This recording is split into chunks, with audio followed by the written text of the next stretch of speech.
the craziest scams in every time period. The Stone Age. Admittedly, this section is going to be rather short, for a couple of reasons, primarily being that the Stone Age is literally prehistoric, meaning that everything I'm about to discuss is essentially speculative. Also, because most of human life in the Stone Age was extremely simple, meaning that at this point, human life wasn't even able to comprehend the possibility of deception. If you had something that another human wanted, there was two options. Either they kill you to get the thing, or they die trying to kill you to get that thing. That was realistically the extent of scams in the Stone Age. Keep in mind, the Stone Age literally extends over 3.4 million years worth of history. The Stone Age contains 99.3% of all recorded human history, dating back around 300,000 years ago when Homo sapiens first appeared. So with that being said, what are some scams that could have possibly existed in the Stone Age? And let me present you a few interesting opportunities. Scam number 1, the made you look scam. Here's how the scam goes. You are a caveman, and your enemy, also a caveman, comes to ask you a question. You decide you've had enough of his antics and point in the direction that's behind him. This caveman turns around, you pull out your trusty club and hit him in the head. Now, your enemy is dead, and you have just successfully committed a Stone Age scam. In modern terms, that's not much of a scam at all. But when it comes to prehistoric humans, things were simple. Just think about that one episode of SpongeBob that took place in the prehistoric times. That's kind of what we're working with here. But besides the petty theft and petty murder of the Stone Age, I believe one of the biggest scams out of the Stone Age was actually the existence of the Stone Age itself. You see, the Stone Age primarily is defined by its use of stone tools, specifically near the very end of the Stone Age. And this is because humans using stone tools signifies the evolution of human creativity, human engineering, human development. Now, you may be thinking, well, of course, we need this human development. This isn't a scam at all. This is beautiful. This is progress. And what I would say to you is, not really. Because look where it's gotten us. As humans, we used to sleep outside under the stars, do whatever we wanted all day, go to the bathroom anywhere. We essentially lived like animals, and it was great. Just look how good your dog or cat has it right now. We used to live like them, but now we wake up to an alarm, we go to a job, we commute, we have anxiety, we have bills. Our bills even have bills at this point. So although this scam may have not taken place in the Stone Age, it definitely started in the Stone Age. And potentially one of the biggest scams of the Stone Age was that one meddling, weaselly little caveman that decided to combine a stick with a rock. And maybe if he was the one who got clubbed, we would still be living that sweet animalistic lifestyle. This first section was a bit silly, but I didn't want to leave this Stone Age out of a video about every time period. But with that being said, as we now transition into recorded history, the scams are going to be historically documented and much more serious. But this is a Trust Me Bro video, so don't expect a documentary. The Bronze Age. No, not LeBron James. The Bronze Age. Not LeBron's Age. The Bronze Age. Yes, that was corny, and yes, we're keeping it in. We are now in the Bronze Age, the beginning of recorded scams. And the scam I'm going to be speaking about from the Bronze Age involves metal fraud, and also includes the earliest ever recorded customer complaint. Let me explain. The year is circa 1750 BC, right near the end of the Bronze Age. And there is a famous copper merchant named Ea Nasser. Ea Nasser, unsurprisingly, would buy and sell metals, specifically copper. And this merchant was no stranger to customer complaints, with one of the most famous examples coming from a customer named Nani. Nani's specific issue with Ea Nasser was that Ea Nasser was selling bad quality or low quality copper, and that was a big issue for Nani. Unlike the Stone Age, I'm not just making this up. This transaction and subsequent complaint is recorded in commercial tablets. These tablets were actually unearthed with a group of other tablets recording transactions and complaints about the copper quality. And these were all found in a home that was believed to at one point been owned by Ea Nasser, which is by itself just a really cool piece of history. Ea Nasser was a well-known copper merchant in his city and was even a member of an established and, relatively speaking, respected copper guild, meaning that he wasn't just any Joe Schmo. However, these credentials definitely didn't help him with his business dealings, because although he may have been surrounded by proper, integral copper merchants, Nasser was likely nothing of the sort. And this is proven by the famous tablet sent to Nasser from Nani. which has actually been translated, and I'm about to read exactly what Nani said to Inasir, and I'll let you decide whether or not Inasir was a scammer. The tablet reads as follows. When you came, you said to me as follows. I will give Gimosin fine quality copper ingots. You left, but then you did not do what you promised. You put ingots which were not good before my messenger and said, if you want to take them, take them. If you do not want to take them, go away. Who do you take me for, that you treat someone like me with such contempt? I have sent as messengers gentlemen like ourselves to collect the bag with my money, but you have treated me with contempt by sending them back empty-handed several times. And that through enemy territory. Is there anyone among the merchants who trade with Delmoon who has treated me in this way? You alone treat my messenger with contempt. On account of that one trifling mina of silver which I owe you, you feel free to speak in such a way. While I have given to the palace on your behalf 1,080 pounds of copper, and Shubi Abum has likewise given 1,080 pounds of copper, apart from what we had both had written on a sealed tablet to be kept in the temple of Shamash. How have you treated me for that copper? You have withheld my money bag from me in enemy territory. It is now up to you to restore my money to me in full. Take cognizance that from now on I will not accept here any copper from you that is not of fine quality. I shall from now on select and take the ingots individually in my own yard, and I shall exercise against you my right of rejection because you have treated me with contempt. That was long, but I wanted to give you the exact full quote because I think it's extremely interesting, and I think that Nani's being rather patient and has more than enough reason to be upset. To summarize, Inasir, at least to Nani, is selling low quality copper, and not only is he selling a low quality product, but he's promising a high quality product, and when questioned by the servants that are going to pick up the product, he is not nice at all. He's very combative within these transactions, and not only that, he's also refusing to give a full or even partial refund to Nani after his complaint, and Nani has sent multiple messengers to collect a refund. And what does Inasir do? Turns him away empty-handed and sends him through enemy territory to risk the life of the messenger just to add insult to injury for Nani.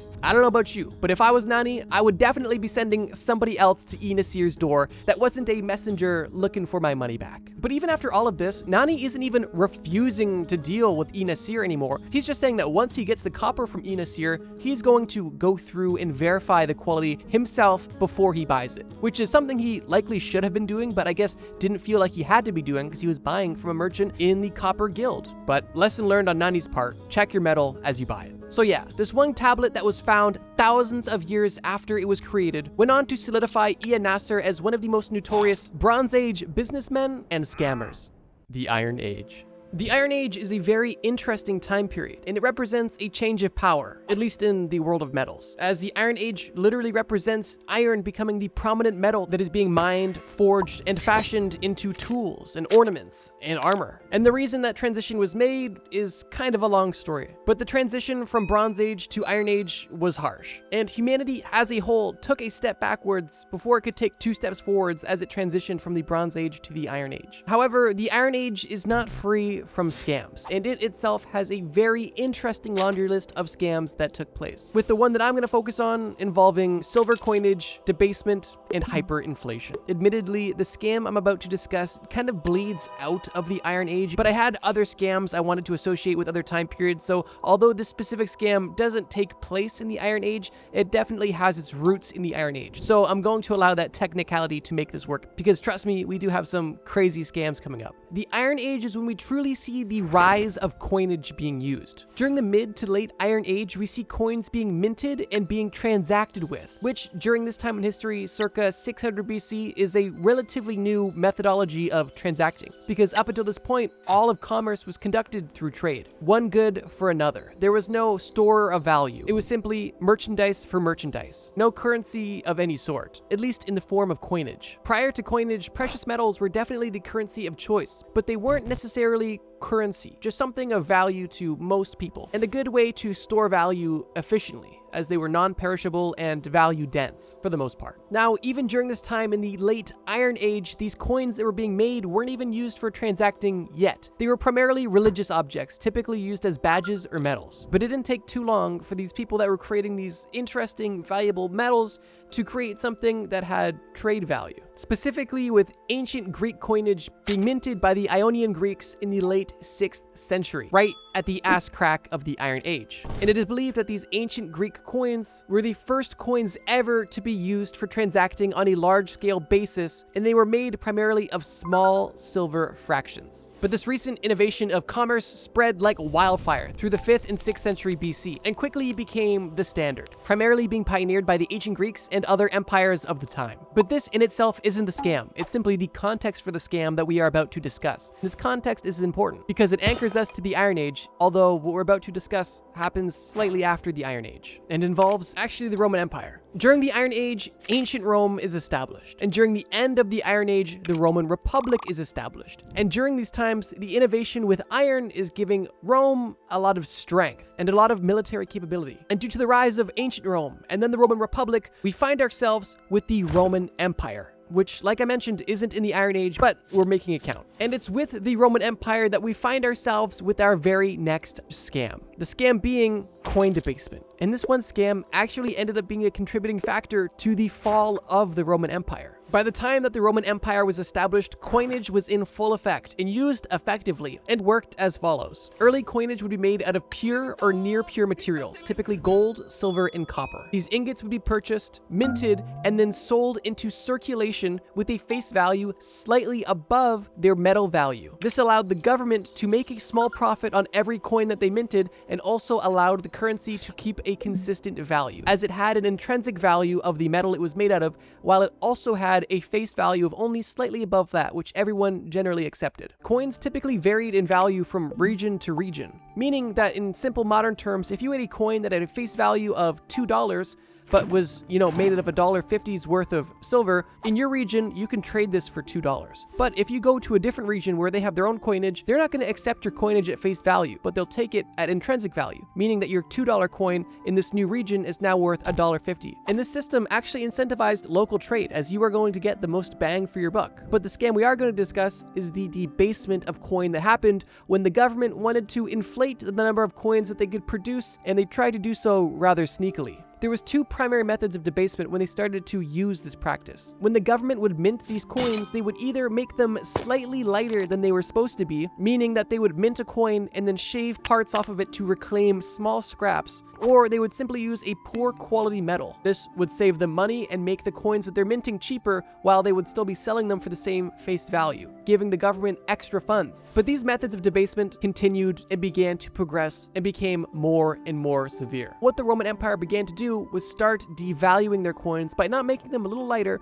or using a lower quality material, but actually reducing the percentage of precious metals in the coins. Early coinage of the Roman Empire consisted of anywhere from 93 to 97% of the precious metal they were supposed to be, but it didn't take long for the government to reduce this number from 93% in 107 AD to 78.5% in 193 AD, and then to 35% in 254 AD, and then 20% in 257 AD, and then all the way down until 5% silver in 270 AD. The impact of this was obviously massive, as this massive influx of token supply and massive decline in intrinsic value of these tokens created hyperinflation, and runaway hyperinflation actually happened multiple times throughout the Roman Empire. As I mentioned before, most of this debasement would happen to fund military campaigns to try to get more land, more money, more power, and they likely justified this debasement by saying they were going to collect more wealth for the greater empire. Although what really happened was prices would rise, and the value of coins that everybody was collecting, holding, trading with was dropping significantly. And it wasn't unheard of for an army to go on a campaign,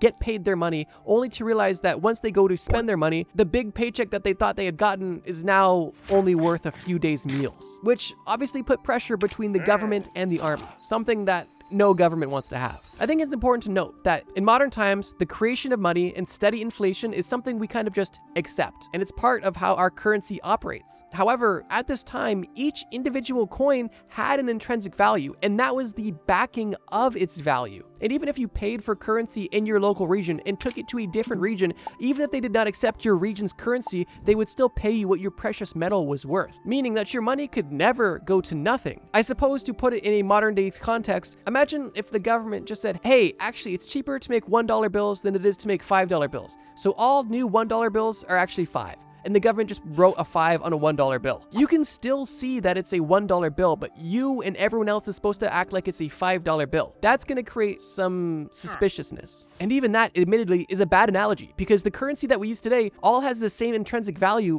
of nothing, at least not in its physical form. With early coinage in the Iron Age, there was forgery, debasement, and fraud. But I wanted to cover the hyperinflation of the Roman Empire because I thought it was a great summary of what was brewing in the Iron Age at a major historical scale. well. And while the Roman Empire did not exist in the Iron Age, ancient Rome did. And I'm making this point abundantly clear to prevent any sort of misinformation. And truthfully, the hyperinflation of the Roman Empire was the best example of coin debasement I could find. So I decided to take a story out of the future and apply it to the Iron Age to make the section the best it could be. So yeah, Rome was formed in the Iron Age, coins were formed in the Iron Age, but likely the most famous example of coin debasement and hyperinflation happened a little after and involved the Roman government literally scamming its people by making the currency cheaper and worse while still maintaining the same face value. And well, it backfired on everybody. The Classical Era. Although we are now in the Classical Era, the scam that we're about to discuss is anything but classy and actually contains what is believed to be the first instance of insurance fraud, which is just great to hear that people have been committing insurance fraud for thousands of years. Perhaps insurance fraud is just in our DNA. In the Classical Era, there was a man in ancient Greece known as Hegestratos, and he was a little bit of a knucklehead. During roughly 5th century BCE, near the beginning of the Classical Era, maritime trade was booming. Hegestratos was a ship owner and was profiting from this maritime trade that was taken off. And because he had a big and beautiful and shiny ship, he decided that it would be wise to get insurance, which he did. And this insurance not only covered his cargo, but also his ship on any given sea voyage. How it would work is lenders would lend money to these seafarers using the ship and its loot as collateral. The lender would say, hey, your boat is worth 2 gold ingots and everything in it is worth 5 gold ingots. Great, I'll give you 7 gold ingots. If you come back from your journey of trade with 10 ingots worth of stuff, that's great. Give me 9 ingots. That means I make a 2 ingot profit and you make a 1 ingot profit. But if your ship sinks while you're on this voyage, you don't have to give me anything. That's essentially how the insurance existed, and this helped mitigate the risk for the seafarer and also gave these lenders the opportunity to make money with some risk, but obviously nobody was going to be incentivized to sink their own ship or not come back with loot. The whole point of the voyage was to make money, right? That's where Hegestratos comes in. Hegestratos realized that he didn't actually need to go on any adventures at all, and he didn't even need to fill up his boat with loot. What Hegestratos ended up deciding to do was he would fill his ship with things that looked valuable, and what he would typically do was fill crates with sand, cheap ornaments, with sometimes boxes of valuables on top to make it appear that the whole ship was full of valuables, when in reality there was a layer of valuables on top of a lot of boxes of basically garbage. This would make the ship appear heavy and full and also give creditors a good reason to give him a good insurance policy. Already, Hegestratos was scamming because creditors would give Hegestratos an inflated value, essentially. If Hegestratos was able to convince creditors that his boat was worth at least 2 gold ingots and the contents of his boat were extremely expensive dyes and spices and metals, maybe they would say that the contents of his boat were worth 10 gold ingots, when in reality it was only worth 2 gold ingots when the rest was dirt and sand. That is obviously a scam. But now, sure, Hegestratos has a bunch of gold ingots, but he also has debt, and he's not going to go sail away and make money off of dirt. So what does he do instead? Well, he would go take this boat and deliberately sink it. Now, all of the money that the creditor had given him was his money, fair and straight, and he really was out nothing, and he could continue this plan over and over. And it wasn't long before Hegestratos' scam was exposed. And this kind of shocked the ancient Greek world, because during this time, there was integrity and respect for the law and understanding when it came to commerce. And such a fraud was not even necessarily thought of. But when this scam was exposed, it kind of exposed the vulnerability in these early financial contracts and how people could manipulate things in a way that may seem counterintuitive, but would ultimately be beneficial for the scammer. The case of Hegestratos is considered to be one of the biggest scams of the Classical Era. Not only because it was just so ballsy, but also because it was the first instance of insurance scam and kind of gave the entire insurance industry a huge shakeup and a wake-up call for how they had to protect themselves moving forward when they were crediting people who could potentially screw them over. So yeah, the Classical Era, I'm sure, had more scams than you could count, but I definitely think the case of Hegestratos is one of the most interesting and definitely one of the most defining of this time period. The Medieval Era. I don't know about you, but I feel like the medieval era is definitely one of the most interesting parts of history. You have castles, knights, kingdoms, wealth inequality, and a plethora of scams. What is there not to enjoy? It was honestly a bit tough to pick just one scam for the medieval era, but I'm happy with the one I chose, so let's get right into it. There's no doubt that in medieval times, the Christian religion was everything. And this is kind of proven by all of the art, architecture, writings, everything was the Christian religion. And with every fan base comes collectors. And while the Christian religion didn't necessarily have marketable plushies at the time, they definitely had a huge underground market for relics. And these relics were definitely odd, to say the least. Potentially the most famous Christian relic would be the Holy Grail, but it's definitely not the only relic that people were interested in getting their hands on, with some of the most popular and sought after ancient relics being the literal bones of saints. Like, let's say there was a famous saint who was very prolific and known in the church. Well, once they die, if you could get one of their bones, you could possess their magical powers. Like, literally, that was the mindset. Merchants and other saints and even individuals wanted these bones for a plethora of different reasons. Wealthy individuals would typically want to collect these relics to help make their own desires and dreams come true, as these Christian relics were believed to essentially cause miracles. And in that instance, if there was an object that could bless you, that could make all of your dreams come true, that could protect your family and defeat your enemies, is there really a price you wouldn't pay for them? But here's the thing. Not many people had this money at all. And what people resorted to was visiting churches that had these relics so that they could gain the power and benefit of them from a fraction of the price. And that's exactly why bishops and priests would collect these relics. Obviously, they would see the value of these blessed items that could provide miracles as something that they would want to have in their life and in their church, but they also noticed that any church with a relic was gaining more foot traffic, more donations, and became more or less of a landmark and a hotspot for pilgrimages. And this is where the business opportunity arose. Merchants, whether they believed in the power of these relics or not,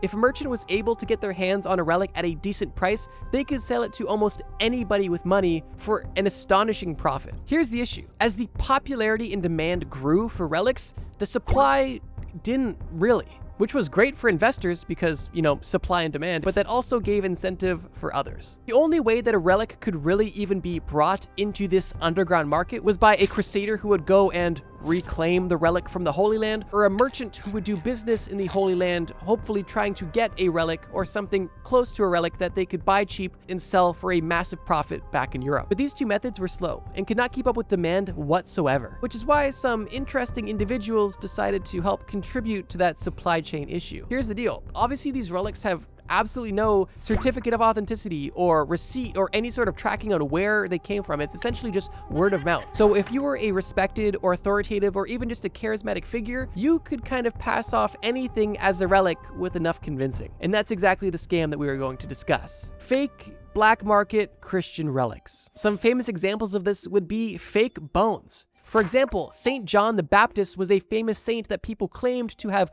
relics of, and these relics were his bones. But once all of the bones that were claimed to be his were accounted for and organized, it was concluded that either St. John had 3 heads and 5 arms, or some people had some fake relics. 2 other famous and common fake relics were pieces of the Holy Shroud and splinters from the cross that Jesus was crucified on. Obviously, any part of either of these items would have extreme significance to history, and even the tiniest morsel of either of these items would be massively valuable. And for that reason, people decided to make their own. At the time, the only way that these relics could be verified is if they actually had provable miracle abilities. So if a church had a relic in it and somebody with a disability was healed, or a sick person was made healthy again, or a dying person was living longer, or a poor man came into money, if any of these happened after somebody encountered the relic would have been proved real. And the people who had experienced miracles from these relics would go and tell their friends and their family, essentially marketing the church that had this relic in-house. But even with that being said, who's to say if these people had experienced miracles from genuine or non-genuine items? It really kind of gets messy from there. Once the industry of fake relics began to become exposed, it was almost a running joke at the time that if they bought all of the splinters being sold from the cross, they would actually be able to build a warship out of all of the wood.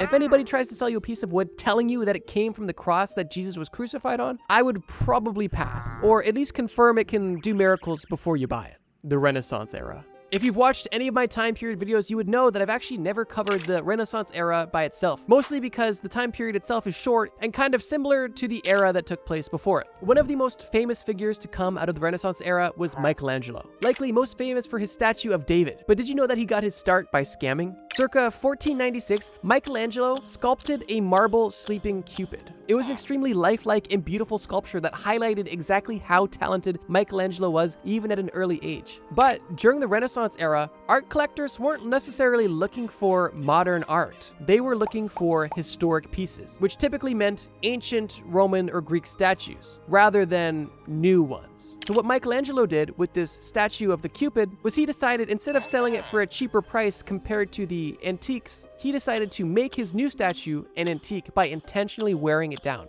It's not quite confirmed how he did it, but he made sure to make this sculpture look worn. And it obviously worked because he was actually able to sell it as a lost Roman antiquity. And not only was he able to sell it, but he sold it for a much higher price than he was initially looking for. This sculpture was actually sold to a cardinal, Raphael Riario, who initially was fooled, but eventually discovered the truth. When Cardinal Raphael discovered the truth and confronted Michelangelo, he wasn't upset with him, he was actually impressed, and he invited Michelangelo to Rome. And when Michelangelo came to Rome, he was given his first major opportunity in his career, and this was the actual opportunity that launched Michelangelo's career and made him the icon that he is today. This cardinal was able to understand the genius of the young Michelangelo, and was likely thinking that if he could point him in the right direction, he could create one of the best artists of all time. So yeah, as far as Renaissance scams are concerned, I think Michelangelo selling one of his original artworks as an antiquity summarizes this era perfectly. And it's kind of ironic to think that Michelangelo literally had to make his art something else to try and sell it. Regardless, Michelangelo was dope. But when he was starting out, he was definitely clever when it came to selling his art.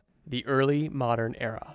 We've covered a lot of scams in this video so far, but one scam we haven't covered is the fake king scam. Obviously, because you can't fake being a king, right? There's no way you can just tell people that, hey, actually, I'm the king. Not only are people not going to believe you, but you're likely going to be killed. And that's the truth unless your name was Perkin Warbeck, who in the 1490s not only claimed to be a king, but also became a serious threat for the reigning king at the time. And he gained significant backing and support. But before we get to how this entire scam ends, let me tell you how it starts. Perkin Warbeck claimed to be the younger of the two princes in the tower, which, if you're unfamiliar, the princes in the tower refers to a mysterious disappearance of two young royals. King Edward V of England and his younger brother, Prince Richard of Shrewsbury, Duke of York. They were both heirs to the throne of King Edward IV of England, but at the ages of 12 and 9, they were locked away in the Tower of London by their uncle, and they were never seen again. This obviously caused a lot of issues within the kingdom, but for Perkin Warbeck, this created an opportunity. Before pretending to be a king, Warbeck was born into a rich merchant-class family and traveled around and spent time in Ireland selling silks before him and his friend came up with the plan to impersonate the younger of the two brothers who disappeared. As this missing person was not only not found, but was an heir to a throne, meaning that if this person was found, they had legitimate claim to the kingdom, which is definitely a title worth fighting for. Warbeck didn't just necessarily hit the streets telling everybody, hey, by the way, I'm the prince and I'm back and I'm totally good. He was very strategic in who he decided to lay his claim to, which was high-ranking government officials. He gained his first piece of notable support from King Charles VIII of France. And this is a major piece of backing to have behind you.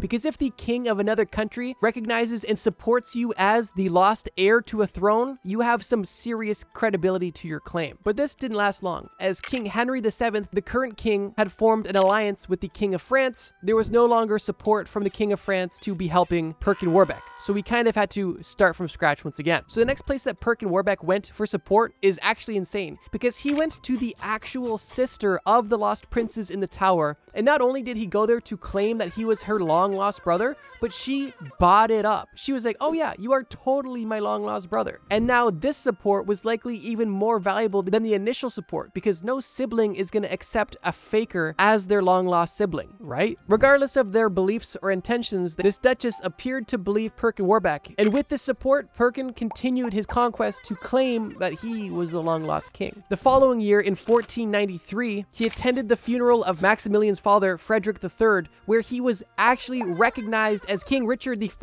of England at the funeral. And it only took 2 more years in 1495 for support for Warbeck to have the throne bubbling within England. Warbeck was actually able to gather an army of 150 people and attempted a landing in Kent, where Warbeck and his small army were met with locals who were loyal to their actual king, Henry VII, and the Battle of Deal ensued. Most of this army died, and Warbeck retreated back to Ireland. But even in Ireland, he was facing issues and once again fled to Scotland. While in Scotland, Perkin was actually able to set up an arranged marriage with one of the relatives of the king, known as Lady Catherine Gordon. And now, after officially becoming royalty in some regard, the Scottish palace was open to Warbeck to gather his army and begin to plan another attack on England. The attack that Perkin Warbeck and the Scottish king had planned ended up failing before it even started. And what I mean by that is, before the battle even started, they essentially retreated. But the following year, the Scottish king and Warbeck tried again, but this time their landing was different. In 1497, support for the current King of England was low, primarily to new taxes and rising legislation. And for this reason, and because more time had passed for people to sympathize with Perkin, who was pretending to be the lost king,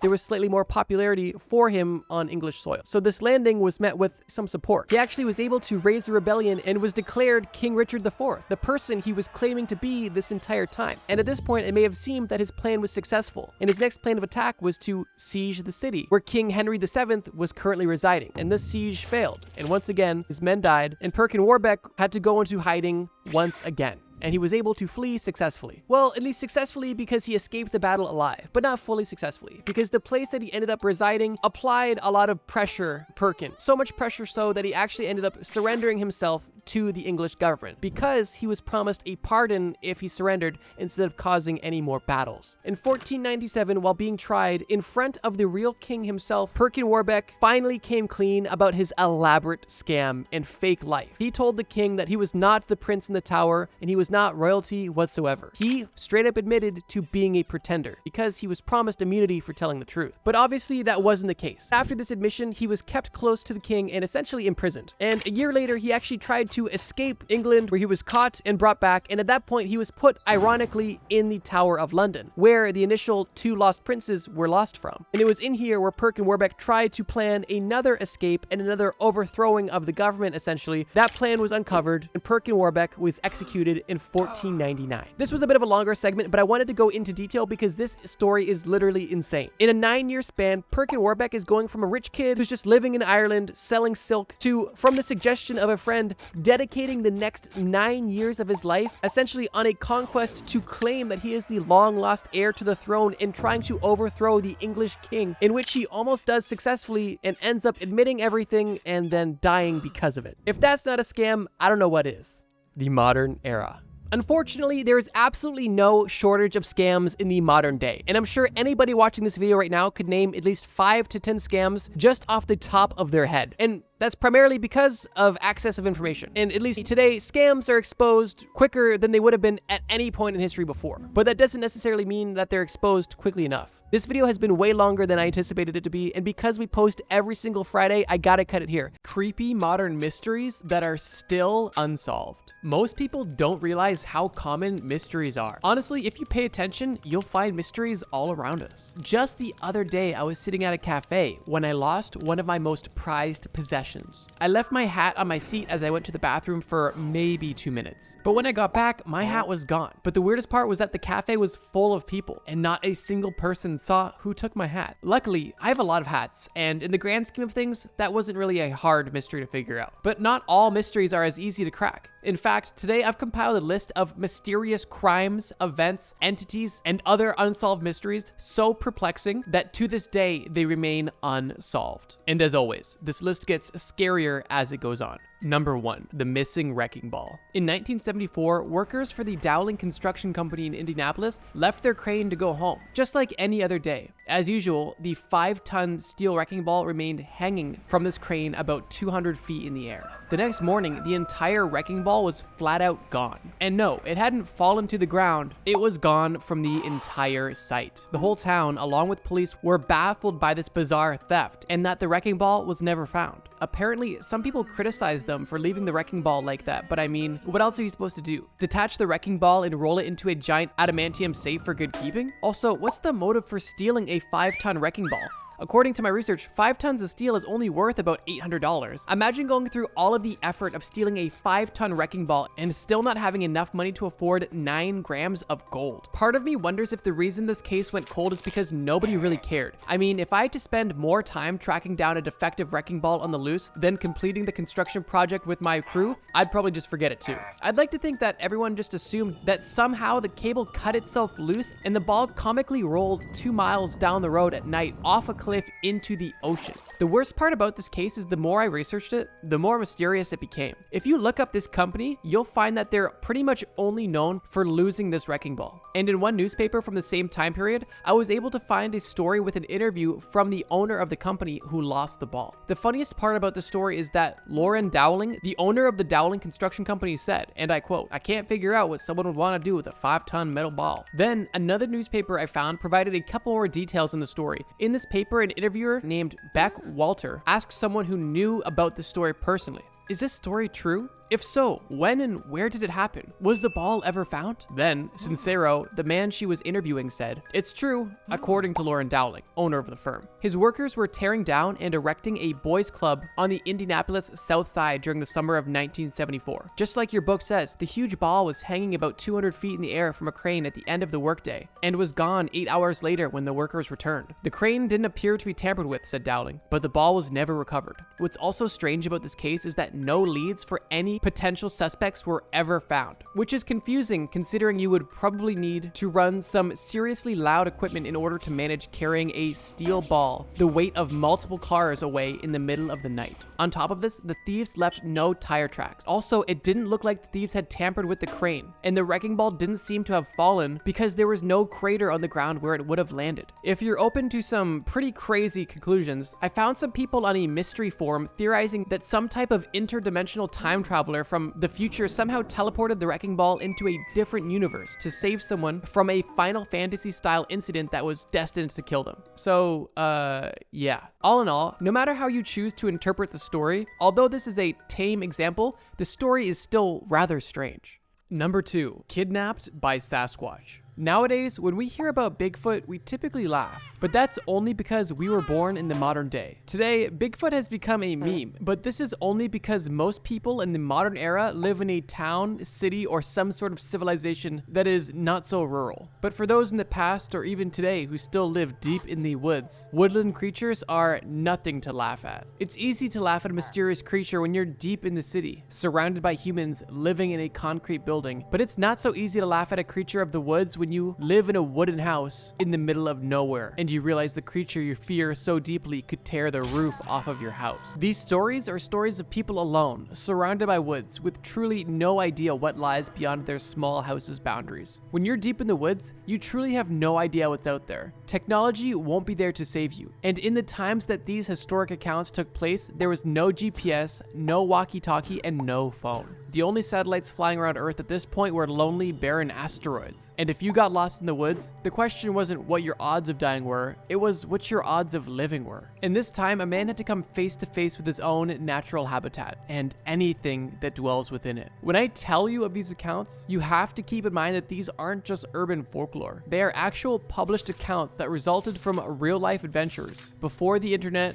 and before safety. Also, there weren't cities and towns populating almost every area of the Earth like there are today. So if you were alone in the wilderness, at times the empty asteroid orbiting you in space was closer to you than the nearest human. What most modern day people forget is that the concept of Bigfoot or Sasquatch came from multiple real-life accounts from real people who often came across Bigfoot face to face. Before I begin this story, I want to preface it with an interesting fact. According to historical accounts, Albert Ostman, the man who had this strange encounter, refused to tell anyone his story for many years because, in his words, he didn't think that anybody would believe him. To be honest, if I had something as crazy as the story I'm about to tell you happen to me, I wouldn't think anyone would believe me either. Nevertheless, many of the details in his description ended up being consistent with other similar accounts of creatures in the same area that came out later. Keep in mind that this was long before the internet, and it's pretty unlikely that Albert was able to communicate with the others who came out with similar descriptions later on. In 1924, Albert Ostman, who was a logger and construction worker, had a vacation. When people in our era, the modern day, think of going on vacation, we imagine going on a cruise, or maybe going to the beach,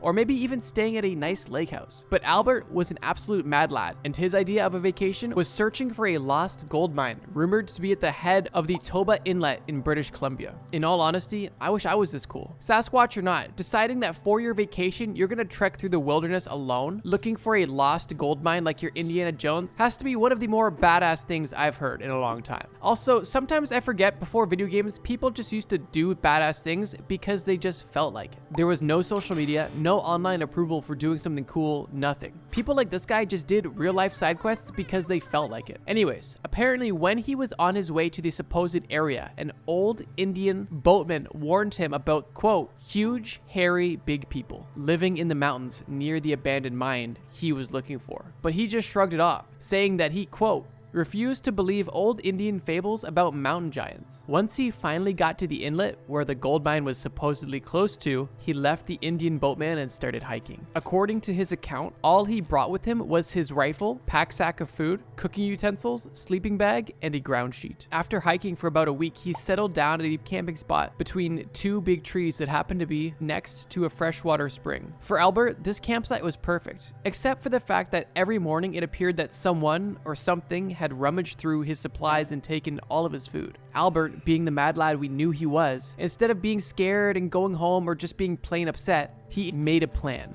He climbed into his sleeping bag fully clothed with his rifle right next to him so he could attack whoever or whatever was stealing his food. Like many of us at the sleepover, Albert was the first to fall asleep, and what he woke up to was insane. "I was awakened," he wrote, "by something picking me up. I was half asleep, and at first I did not remember where I was. As I began to get my wits together, I remembered that I was on a prospecting trip and in my sleeping bag. My first thought was it must be a snowslide, but there was no snow around my camp. Then it felt like I was tossed on horseback, but I could feel whatever it was walking." According to Albert, the creature was carrying him in his sleeping bag, kind of like a DoorDash delivery guy, but not just for a few minutes.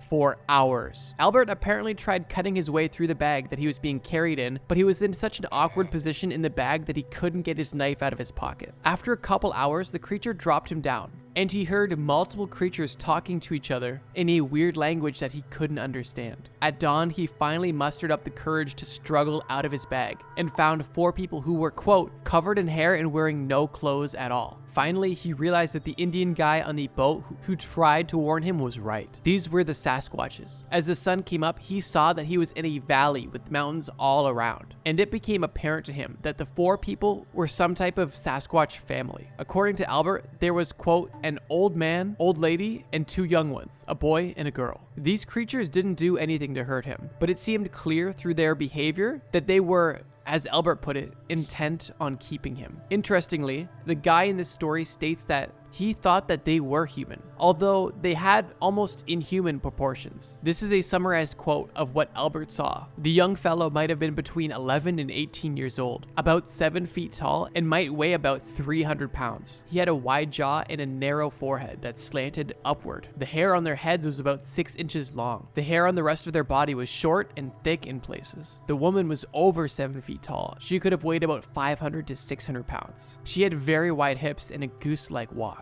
She was not built for beauty or speed. The man's canines were longer than the rest of his teeth, but not long enough to be called tusks. The old man must have been near 8 feet tall, big barrel chest, and a big hump on his back and shoulders. His forearms were longer than common people, but well proportioned. His fingers were short in proportion to the rest of his hands, but his fingernails were like chisels. After living with the Sasquatch family for 6 days, Albert hilariously got tired of being around them, which makes sense, considering he had basically become the family pet for this Sasquatch family. Once he decided he was going to escape, he waited until none of them were paying attention to him. He reached for his gun, fired his rifle in the air, and in doing this, he was able to startle the family enough to make a run for it and navigate back to the inlet. Albert, of course, made it out and lived to tell the tale. And after the story, I'm probably gonna think twice about going camping alone, or even at all. With this being one of the earlier and most documented and validated Sasquatch stories, the level of detail and sheer circumstance is rather questionable and definitely scary. Were the Sasquatch real? Was he kidnapped? Did he have some sort of psychedelic experience? Was it aliens? Was it all a lie? We'll likely never know. Number 3. A slip in time. In 1901, 2 English school teachers named Anne Moberly and Eleanor Jourdain were on a holiday trip in France. On this trip, they visited the historic site known as the Palace of Versailles. According to the 2 of them, they both claimed to have the exact same experience. At some point in their walk, they found themselves over 100 years back in time. They found the Petit Triomphe, a small manor house given to Marie Antoinette by Louis XVI, and reportedly saw it exactly how it looked when it was new in 1792. Apparently, they had been taken back to this very specific day for a reason, because according to the school teachers, the day they were taken back to was August 10th, 1792, which was the same historic day that the royal family was forced to flee the palace. The two teachers claimed to have walked on historic pathways that no longer existed and saw people in old-fashioned clothing accurate to the year they were in all around them. The craziest part is that they claimed to have seen Marie Antoinette herself, who was painting in the garden. Apparently, Marie Antoinette looked up at them from the painting and just stared at them, never saying a word. The two teachers didn't really think much about this the day that it happened. Only upon coming back to the site years later after seeing paintings of Marie Antoinette and studying the layout of the palace,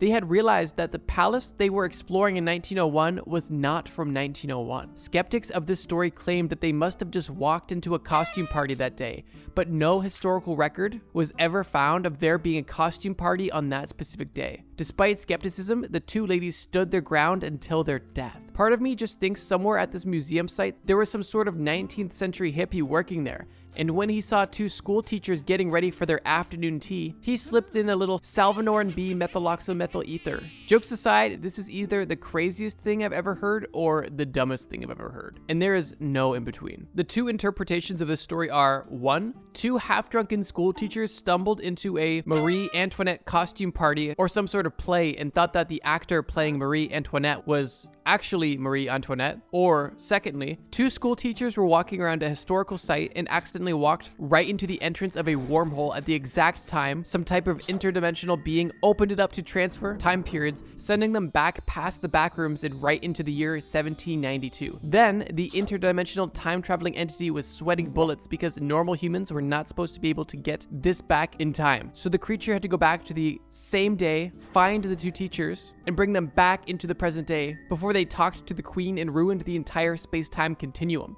But because the women had already changed the present day due to the butterfly effect, the interdimensional entity either had to find another timeline in which the present was congruent with everything they did in 1792 and send them to the universal timeline that we exist today, where I'm telling you the story right now. And putting it that way, I'm starting to think it's just a costume party. But I do find it extremely eerie that one day you can be walking through a building and appreciating its beauty and seeing somebody you thought you recognized, only to later be looking in a history book and realize that you were in a building that was almost 200 years older than you thought, and the person you thought you recognized was Marie Antoinette. Number 4. Unidentified creatures at the mine. Before I start the story, I just want to mention that there seems to be some sort of weird correlation between mine shafts and mysterious forest creatures. This is just a theory, but I'm starting to think that special interest groups who want a certain mining territory for themselves would just put on a costume of some sort to scare away the other prospectors from thinking about working there. Either way, this next story is wild to say the least. In 1924, American miners in Ape Canyon were staying on the east side of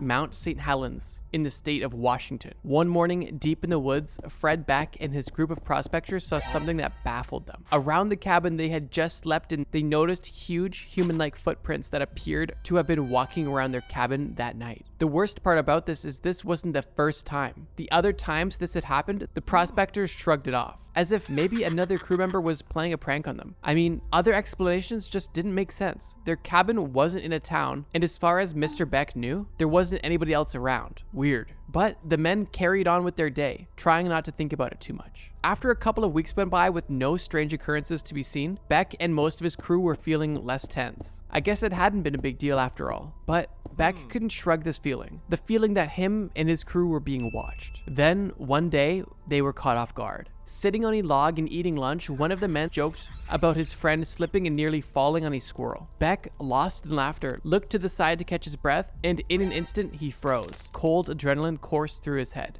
and his stomach felt like a dagger had been plunged into it. For a split second, Beck thought it was a man, but what he processed next made him mildly dissociate for a second, and he even questioned if he was in a dream. Creepily peeking behind a tree was a huge man-like creature, but it definitely wasn't human. At least 8 feet tall and looking only partially human, it stood there, intently, silently watching them. Immediately, one single question pulsed across Beck's mind. How long has it been watching us? In only a moment, the crew had caught on to what he was looking at. and immediately froze along with him, before quickly shooting multiple shots. One of them hit the creature somewhere in the head and it ran away, seeming to be injured. Another day, Fred Beck walked up on a similar creature standing by the edge of a canyon. Getting more and more frustrated at his own growing fear, he shot the creature in the back, and it keeled over and fell off the cliff. But when the men looked down towards the bottom of the cliff to get a better look at it, they couldn't see it anywhere.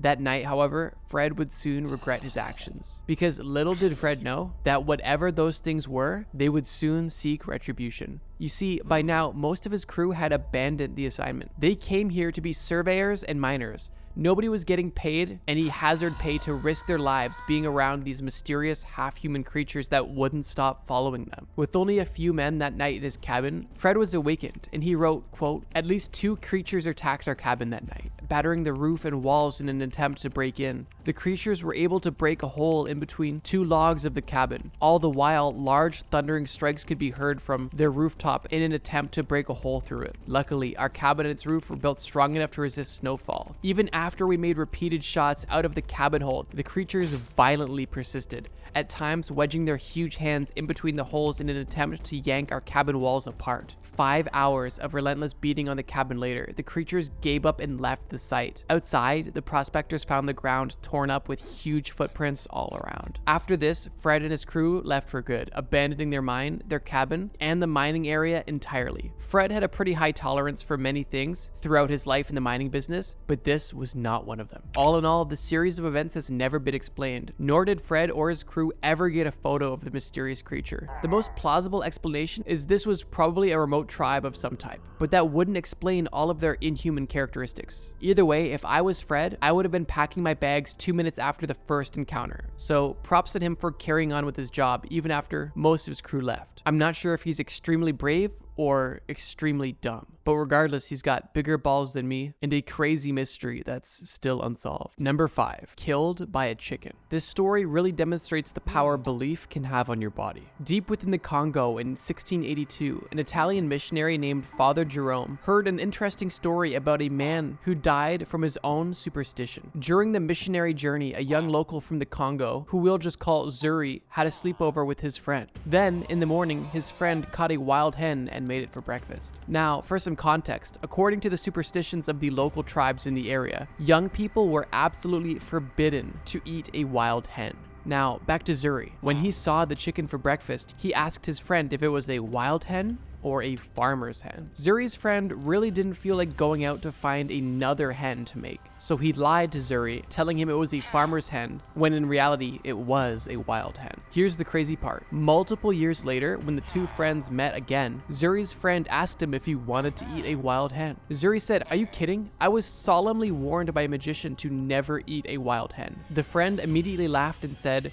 "Why wouldn't you? You ate the wild hen I served you last time we hung out." Then, according to multiple reports, Zuri started shaking like Fregley after eating too many jelly beans and was dead within 24 hours. To me, this is definitely a mystery, because even when people know that they're going to die, they very rarely just keel over and die out of fear. But because he ended up dying at some point after he ate the wild hen, would that mean that the magician was actually right? Was the magic of the magician just his power to create a self-fulfilling prophecy? Either way, the magician was definitely onto something here. Or he was just some type of ancient version of a YouTube prankster who just sat around all day busting people's balls and protected himself with the imaginary power of his magic. Either way, finding out you unintentionally broke a rule to only die later that day is extremely strange and, to me, terrifying. And the fact that the situation was well documented and never solved is rather curious. Number 6, the disappearance of Emma Filipoff. Emma Filipoff's disappearance is definitely hard to explain. Neither she nor her explanation have been conclusively found. To be honest, this is quite a sad story. And although there are multiple ways to interpret the story, I'll let you decide at the end. Emma Filipoff was born in 1986 to a family from Ontario, Canada. Her parents divorced at a young age and she was forced to frequently travel to different locations to see her mother and father. Emma was a free spirit. She enjoyed the arts, music, literature, and even took a job teaching English in China for a year as a young adult. After returning from China and unsuccessfully pursuing a career in photojournalism, she landed in British Columbia, where she got a summer job working at Redfish Bluefish restaurant while sleeping on a friend's couch. After her seasonal job ended, she bought a van and converted it into a van life style camper. Then one day, for seemingly no reason, she scrubbed her identity on social media clean, removed all traces of herself from the internet, and called off her 3-month-long relationship. Emma also had a journal in which investigators found a lot of entries about how she felt about her parents since their divorce. Through reading the entries, it became apparent that she was having a hard time dealing with the effects the divorce had on her as a child. Emma had a strained relationship with her parents after her father had an affair with a younger woman. Her mother threatened him with a knife, and Emma called the police on her own mother. Records suggest that that was the primary reason that Emma moved out of her parents' house and really didn't want to go back. Personally, I don't blame her. Now, at this point, what's confusing about Emma's story is that she decided to move into a homeless shelter for women, which, if you know anything about homeless shelters, was probably a rougher environment to live in than one of her parents' houses. What's even stranger is at this point when she was living in British Columbia, she had enough money from her restaurant job to rent a decent apartment. But even if she didn't have that money for the apartment, she had an entire renovated van to live in. But apparently she mostly just used it for storage. Now, nobody really knows why she did this, but some theories are that she had undiagnosed paranoia, which made her van feel unsafe. Another possible theory is that she was trying to keep her savings to travel later, which there is some evidence for. Regardless of the fact that she was able to save money at the shelter,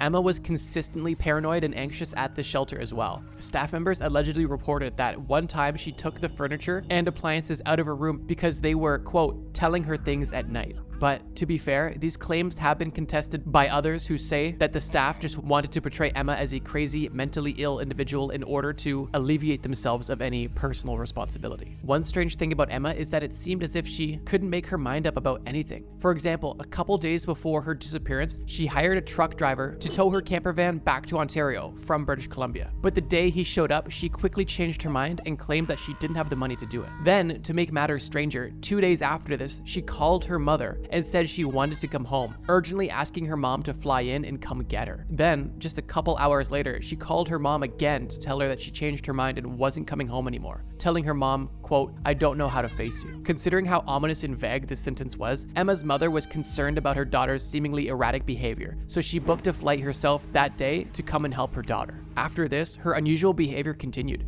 For example, Emma bought a prepaid card with $200 on it and a new prepaid phone, which will tie into the story later. One decision that probably haunts both Emma's mother and the staff of the homeless shelter to this day is that Emma's mother called the women's homeless shelter and decided to let them know that she was going to visit. Then, the staff at the homeless shelter decided to tell Emma about her mother's arrival. Emma was reported to have been, quote, horrified and immediately packed up her belongings and left. Tragically, we'll never know if Emma would have been saved if either of these two decisions were never made. I'm no doctor, but in my armchair psychologist opinion, it seems that Emma possibly had PTSD, which is kind of exemplified by the frequency of her paranoia and the flare-ups of trauma that she experiences involving her parents. But that's just a theory, and I could be completely wrong. Shortly after leaving the shelter, she got in a taxi with her belongings in hand and asked to be taken to the airport, only to change her mind in the middle of the ride, once again lying that she didn't have the money for the taxi. We know this is a lie because she had just received a new credit card, and after working at a restaurant, she had $2,400 in savings, which adjusted for today's money is around $3,300. And everyone knows that that's totally enough money for a taxi, unless you're an oblivious looking tourist in Cancun getting in a taxi with Guadalupe, which at that point, you're done for. And Guadalupe, if you're watching this, please give me my $100 back. That ride from the airport to the hotel was literally like 6 minutes. Anyways, later that night, someone who knew Emma found her walking around barefoot in front of the Empress Hotel. He asked her if she was okay, and she unconvincingly told him that she was just waiting for her friend to pick her up. Dennis, who was Emma's friend, wasn't happy with this answer and thought Emma looked distressed, so he called the police. 20 minutes later, the police arrived and asked her a series of questions. It had been said that she was mostly unresponsive, not saying much and just nodding her head yes and no to the questions asked by the officers. That being said, when it became apparent that the police might take her into custody, she mustered the energy to somehow convince the police that she was totally fine after all. After the police left, she immediately walked away from the hotel area and was never seen again. Now, this case is already weird, but what happened afterwards makes the entire case even more strange. Tragically, her mother showed up to Victoria, British Columbia only 3 hours after she was last seen. And unfortunately, she still thought that Emma would be at the shelter, but the staff told her that they hadn't seen her there that day. When it was confirmed that none of her friends knew where she was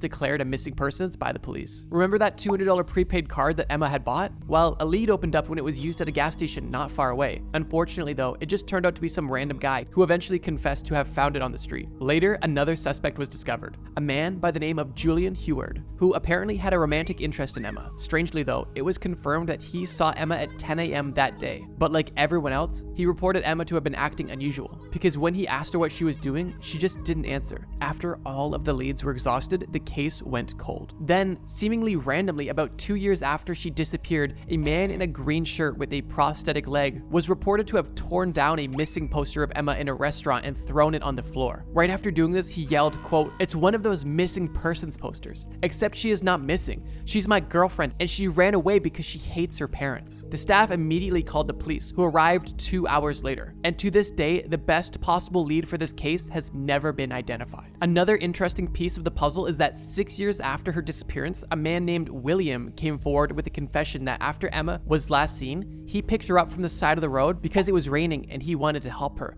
Upon request, he gave her a ride to Colwood, a town that was nearby to the hotel area where she was last seen. William told police that she had requested him to take her there to meet a friend. If this story is true, it would make William the last person to have ever seen Emma, but it also means that Emma didn't go missing in the area of the Empress Hotel, but somewhere in Colwood. Overall, this is a truly sad disappearance and is still currently unsolved. If you have any leads or want to contribute to the search, there's actually still multiple online communities for you to help in, with one of them being Help Find Emma Filipoff on Facebook or r/Find Emma Filipoff on Reddit. With that being said, I hope Emma is found safely soon. I really hate to end this video on such an upsetting note, but I did say this video got scarier as it went on. I guess the silver lining is that there is still hope in the Emma Filipoff case. With that being said, that's going to conclude our first ever video on unsolved mysteries. Hopefully you guys enjoyed the small variety of strange entities, strange occurrences, disappearances, and missing items. I tried to keep this video diverse, and I tried to keep it interesting too, with stories that I haven't heard before. Hopefully you guys enjoyed this video, and if you want more videos on unsolved mysteries, I'd be happy to do it. Cities are a lot like people. They have an aura, a vibe, and most importantly, a history. Just like people, typically the more famous a city is, the more crazy its history is. And that's exactly what we're going to discuss. In this video, we're going to look at famous cities with scary and honestly crazy histories. Each history is going to be getting progressively darker, and for the sake of this video, we're only going to be focusing on one specific element from each city's history. Got it? Let's begin. Starting our journey with one of the most famous cities on this list, we have Paris, France. Now, if you already know what I'm going to talk about, here's a cookie. But if you don't, listen up. This part of France's history isn't extremely dark, it's just creepy. And if you don't know what I'm talking about yet, I am talking about the Paris catacombs. Paris has had a long, vast history with many ups and downs, so I chose something rather interesting and tame to start off the list. In case you're unfamiliar, the Paris catacombs are an extensive underground tunnel system below Paris. It extends about 250 kilometers long and contains the bones of over 6 million people. The Paris catacombs exist because at the time, France's graveyards were overflowing and in some places leaching into the water system. Definitely not what you want to be drinking. The lack of space was becoming unsanitary, and on top of that, Louis XVI was trying to expand Paris and more land was needed. The solution? Well, why don't they fill up the quarries that are already under the city with the bones? And that's exactly what they did. And they began digging up graves and respectfully transporting them at night under black veil carriages from the graveyard into the catacombs. The bones were then structured and displayed in an artistic way, and then shortly later opened to the public. Yeah. Although there isn't a specific horrific cause for all of these 6 million dead people, for the most part, it is still just creepy to think about the huge mass grave that lies below one of the most famous and beloved cities in the world. I really wanted to add this example, one, because it was tame and it was a great start to the video, which, I mean, keep in mind this video gets gruesome pretty quickly, but also just because of the fact that you don't typically think about this when you think about a Paris trip. You think about eating a croissant, seeing the Eiffel Tower, visiting the 6 million bones below the city. Like, that typically isn't on the to-do list. And maybe it is for some, but it never was for me. So I thought I'd mention it because I feel like that is really unique to Paris. Moving on. Next up, and already exponentially higher on the darkness meter, we have Salem, Massachusetts, which is also the only entry on this list that is famous for its dark history. And unless you've been living underground with 6 million bones, then you would know that what I'm talking about is the Salem witch trials. The Salem witch trials were a series of hearings and prosecutions prosecutions of people accused of witchcraft in colonial Massachusetts between February 1692 and May 1693. Only a short amount of time. But the amount of hysteria that took place within this amount of time is shocking. Witch trials and witch accusations have been a long-lasting occurrence across Europe for long before Salem even existed. By the time that the Salem witch trials happened, it was basically faded out across most of Europe and only existed on America and the fringes of Europe. The entire situation began when two young girls began acting peculiar. They began screaming, throwing things, uttering strange sounds, and contorting themselves. A local doctor visited them and was unable to explain their symptoms in a medical sense, and his only logical explanation was witchcraft. The afflicted girls accused 3 women of bewitching them. These accusations are believed to stem from social prejudice. The accusations spread quickly and fueled the existence of local rivalries, fear, and belief in the supernatural. This truly had an exponential effect because the more accusations there was, the more people began to believe in the supernatural. The local authorities shortly stepped in, and a specialty court was even created to deal with these matters specifically. With those courts came the trials, and with those trials came prosecutions and executions. More than 200 people were accused, 30 people were found guilty, and 19 people were executed by hanging. The Salem witch trials are definitely a dark part in Massachusetts and America's history as a whole. And for me personally, the most interesting part about the story is just how quickly everything came and went, and how easily people were to believe almost nonsense with no evidence. It's rather strange and a very cautionary tale. And since we're already talking about witch trials, why don't we just talk about the heart of the witch trial? Edinburgh, Scotland. If you thought 19 executions was bad in Salem, Edinburgh had 1,500 executions by torturous means, not just hanging. Now, I'm not just going to dedicate a whole nother city's dark past to witch trials. I don't want to have witch trials be the same dark past for 2 different cities. So I'm going to focus on other attributes that contribute to the dark past of Edinburgh. Attributes such as the old town being less than 1 square mile, but housing over 60,000 people. This tiny, cramped situation caused very poor living situations. And the reason they chose to live like this is because they were protected within the town's walls from the English. Hello, governor! Because of this, a lot of the lower end of society chose to live in tunnels. These were abandoned tunnels that were originally built for business storage that were abandoned because they were too damp. People literally lived and died in these tunnels, and yes, the hygiene was horrible. Also, Edinburgh was the body-snatching capital of the 19th century. People were digging up dead bodies to steal the belongings off the cadaver and then donating the bodies to the medical schools for a large wage. It was a pretty lucrative side hustle, and I can only imagine if Instagram hustle culture was alive back then. Okay, I literally made a skit for this, but it was so bad I just removed it. Like, I obviously have never heard a Scottish accent because it was just bad. If this video gets 20,000 likes, I will link it unlisted in the description. That's the only way you'd be seeing it because it was just so bad. Last 2 things I'll mention about Edinburgh's dark past is their public executions, specifically hangings, and also fecal matter being thrown out of the windows, but that was just pretty commonplace for medieval Europe, so let's just keep going. Now, before we leave the beautiful continent of Europe, we have one more European city to talk about. That is Prague, Czech Republic. The city in modern times is lively and beautiful and cultural, but in the 1600s and 1700s, the best way to describe the city was honestly just an unfortunate series of events. The first element of this series of events is the defenestrations of Prague, which is funny enough because the defenestrations are their own series of events. Basically, what defenestration or to be defenestrated means is to be thrown out a window, literally, and this happened multiple times in Prague.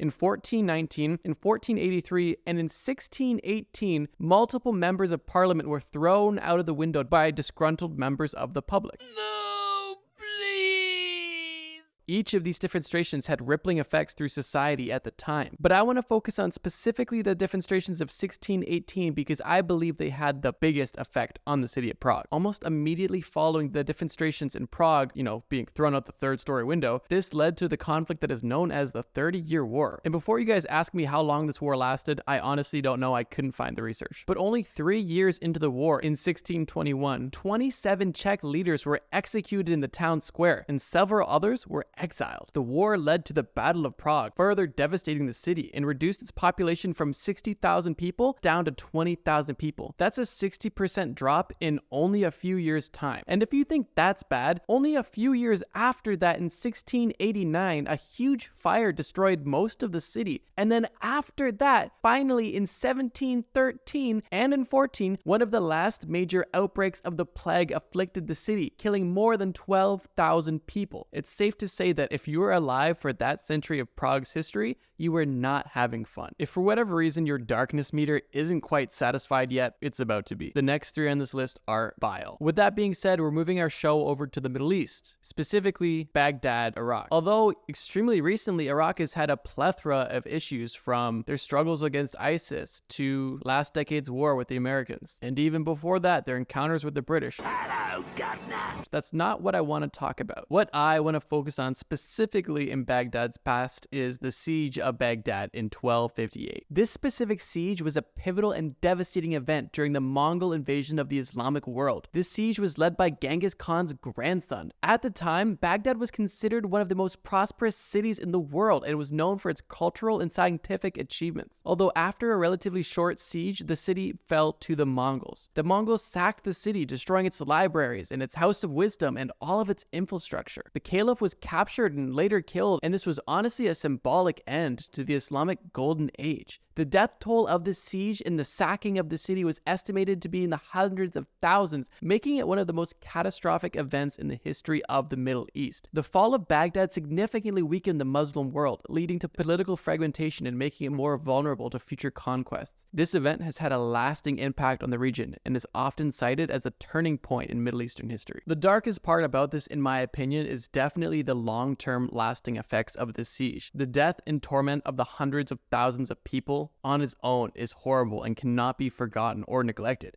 But the fact that this siege had such a long-lasting impact on Iraq as a country and the Middle East as a region is insane and, in my opinion, extremely dark. Moving even further east, we find ourselves in China, specifically Nanjing. And unfortunately, Nanjing has a very dark past. Over the course of 100 years, Nanjing found itself victim to multiple wars and unfathomable bloodshed, with a death toll in the tens of millions. This extremely dark time began with the Taiping Rebellion, a massive civil war in China from 1850 to 1884, where estimates of the death toll range from 20 to 70 million. After the Taiping Rebellion, there was multiple sieges and conflicts during that time, but the most notable post-Taiping Rebellion was the Nanjing Massacre, which was a mass murder and assault of civilians. When I say assault, I mean something much more dark and sinister, which I'm not really able to say, but use your imagination. The Nanjing Massacre, or the assault of Nanjing, was the mass murder of the Chinese civilians that happened immediately after the Battle of Nanking in the Second Sino-Japanese War.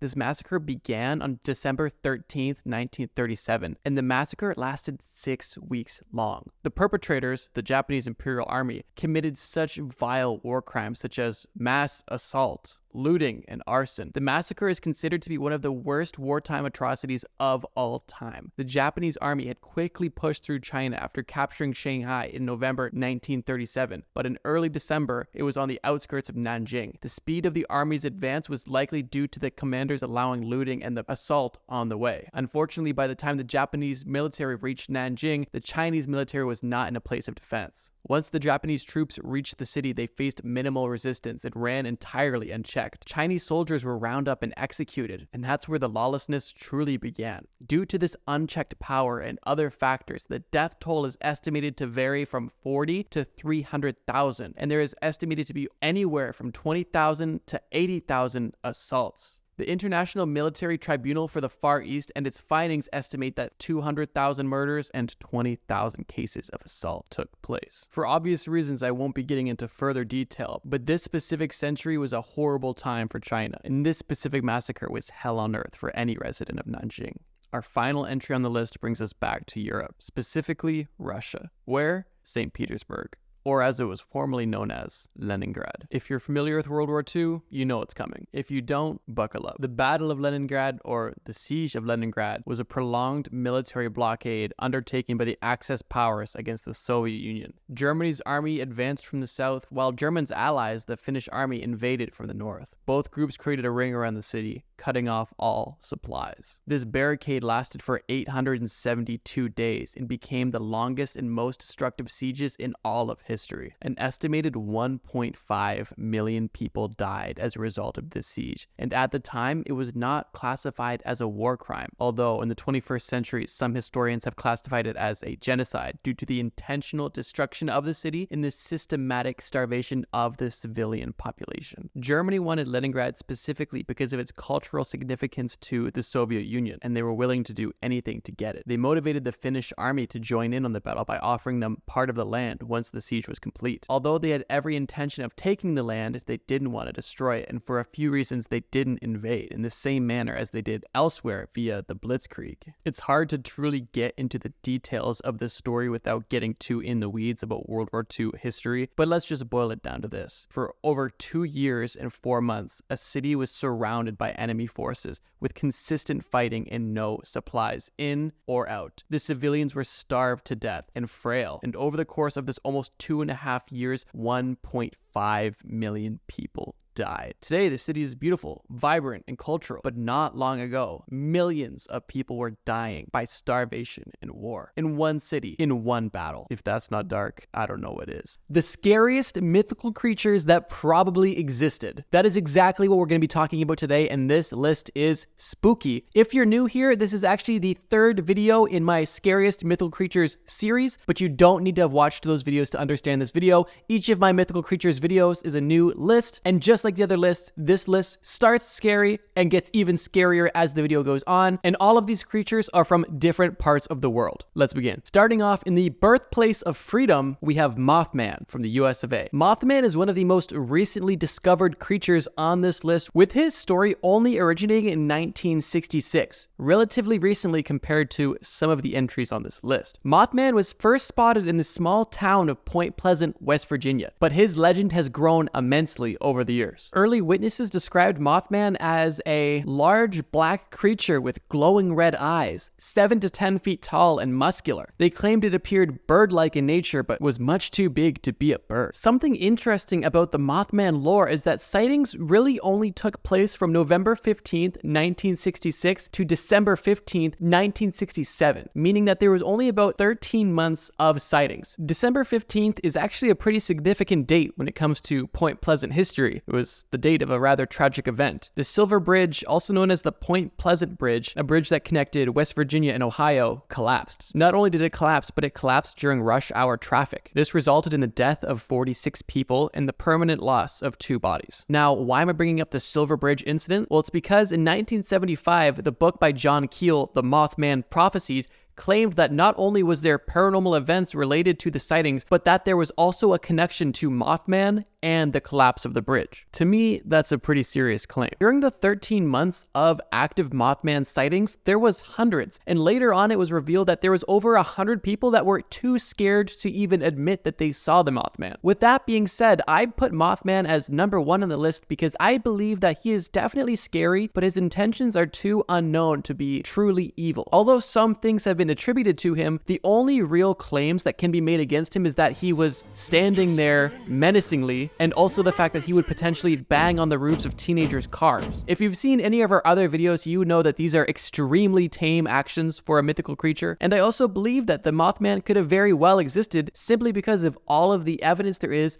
and how passionate the Point Pleasant community is. This city has a big sculpture of the Mothman in its downtown. Like, this is the one thing to happen in Point Pleasant, and they are not living it down. My personal thoughts on the matter are that since he was only seen for a short amount of time, I think it's very possible that this could have been someone playing an elaborate prank or trying to be a superhero for a short amount of time until they got bored of it. But even if Mothman is some sort of supernatural being, I believe the scariest thing about him is his appearance. And for that reason, he is only number 1 on the list. And like I mentioned earlier, this video gets scarier as we go on. So let's move on. Second, we have Nixie. The Nixie stems from Scandinavian and German origins. These creatures almost always depict a human female, but they can vary from looking like an old woman with green teeth, skin, and hair to looking like a beautiful woman with green teeth, skin, and hair. They are also often covered in moss, seaweed, and seashells. Although Nixies are sometimes described as having a fish tail in the water, they can appear on land in full humanoid form. But one tell that always gives them away is that their clothes are always slightly damp and dripping water. Nixies are commonly described as nymphs or water sprites or even mermaids, and all of which are technically correct, but I believe that most people would probably identify what I've already described as a mermaid. The one thing that makes the Nixie rather unique is the fact that the lore is much older and dates way further back, and also their unique abilities. Some traits that the Nixie shares with mermaids is their infatuation with humans and their beauty and songs used to seduce sailors, typically into danger. But that isn't always the case. Some Nixies require an annual human sacrifice. Some Nixies have a lust for humans, which has a romantic and not deadly ending, which I won't get into any further detail, but you can imagine. Nixies also have the unique ability to control the weather if irritated. With all of this being said, I think the Nixies are very interesting and infatuating, but I definitely think they are scarier than Mothman for the simple reason that they have more malice intent. Typically, not always, but typically. Whereas with Mothman, we have no reported deaths or requirements of sacrifice. He's not a sexy green lady, but he's also not necessarily trying to drown you. So I feel like for that reason, the Nixie is a little bit scarier, but not quite as scary as their next entry from Down Under. I'm of course talking about the Bunyip, not the Bunyin. That's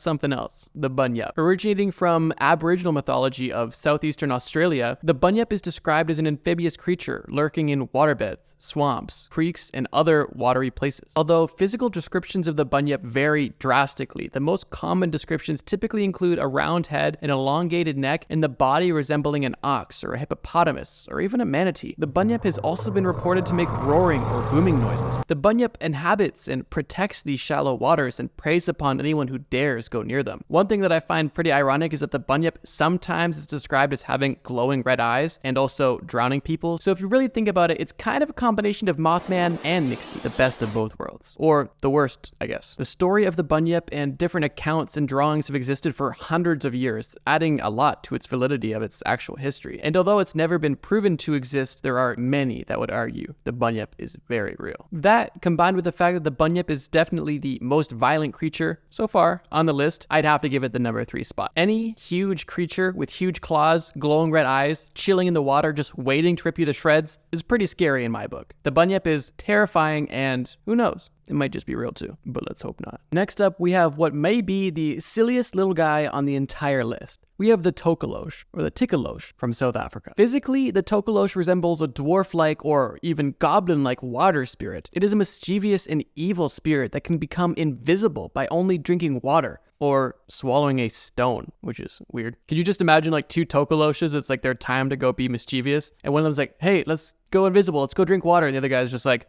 no, I think I'm gonna swallow the stone. And the other guy's like, are you sure? We could just drink this water. And he's like, no, I like swallowing the stone. I guess no one said they were normal. I know I've kept this segment light so far, but the true reality of the Tokoloshe is rather dark. The Tokoloshe's sole purpose is to cause humans harm and discomfort at the very least. At its least harmful, a Tokoloshe can be used to scare children, but its true power can be used to cause illness and even death to its victim. Now, if you caught what I said there, you might be questioning, what do you mean it can be used by? Who's using the Tokoloshes? Well, Tokoloshes are called upon by malevolent people used to cause trouble to others. These goblin-like creatures are essentially people's henchmen to do their dirty work. These benevolent people are typically witches, focusing specifically on dark magic. And whatever jobs these witches task these Tokoloshes with, they will do until completion. And during the night, they will execute their plan. A really interesting part about Tokoloshe lore is how commonly it's been used in legal situations in South Africa, specifically as a scapegoat for robbery, assault, and murder. I don't know about you, but a short, green, powerful being that could be invisible, appearing in your house in the night that can cause you anything from a slight discomfort to death sounds pretty scary to me. And the fact that there's not only just headlines, but court cases involving the Tokoloshe as the suspect is the reason why it's included on this list on creatures that probably existed. The biggest reason why I put the Tokoloshe above the Bunyip is the simple fact that the Bunyip can simply be avoided by not going to a swamp at night. The Tokoloshe is something that if it's set on you, you're not escaping. And your only real hope is that its intention is just something mischievous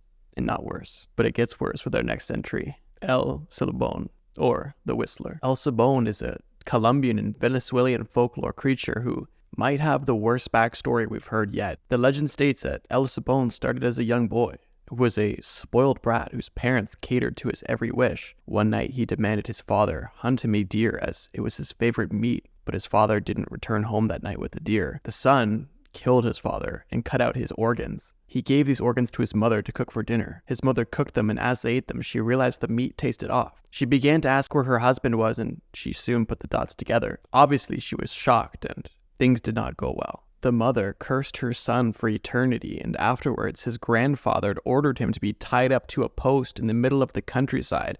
He lashed his back open until his back was destroyed. The grandfather placed alcohol, chili peppers, and lemon juice in his wounds, and then he put his father's organs in a bag and placed it on the boy's back. The grandfather released 2 rabid dogs upon him, But before he released the dog, the grandfather condemned the boy to carry the bag of his father's remains for eternity. From that point on, the boy was now El Silabon, a 3 to 6 meter tall, skeleton-like creature with a bag of bones on its back, with a bloodlust and a vengeance. Why do they call him El Silabon, or the Whistler? It's because he whistles a very specific tune with the musical notes C, D, E, F, G, A, and then B in that order. It is said that if you hear this tone, it is a sign of your death. They say if you hear the whistle close to you, your death is far away. But they say if the whistle is in the distance and faint, your death is closer than you think. The whistler is typically known to target drunks and womanizers, but it's not uncommon for him to target innocent victims as well. The whistler uses the element of surprise and typically jumps out of trees. He rips his victims to shreds and adds their bones and remains to the bag on his back, forever carrying all of his victims with him. I don't know about you, but if I heard a very faint whistle and looked around and then saw a 3 meter tall skeleton-like creature jump out of a tree and rip my bones out, I wouldn't be too happy about it. You might think this story is a bit over the top, but if you talk to any resident of the Los Llanos region of the East Andes in Colombia and Venezuela, I think you'd hear some convincing stories. Kuchi Sake Ona,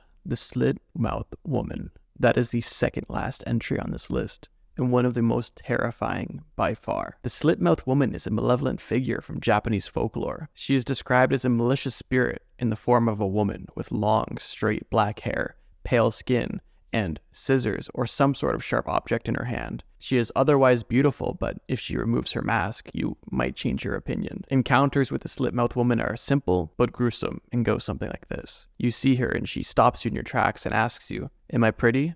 If you say no, she'll instantly kill you with the sharp object she has. Now, if you do say she's beautiful, she'll remove her mask, exposing her horribly disfigured and scarred mouth, and ask you, "How about now?"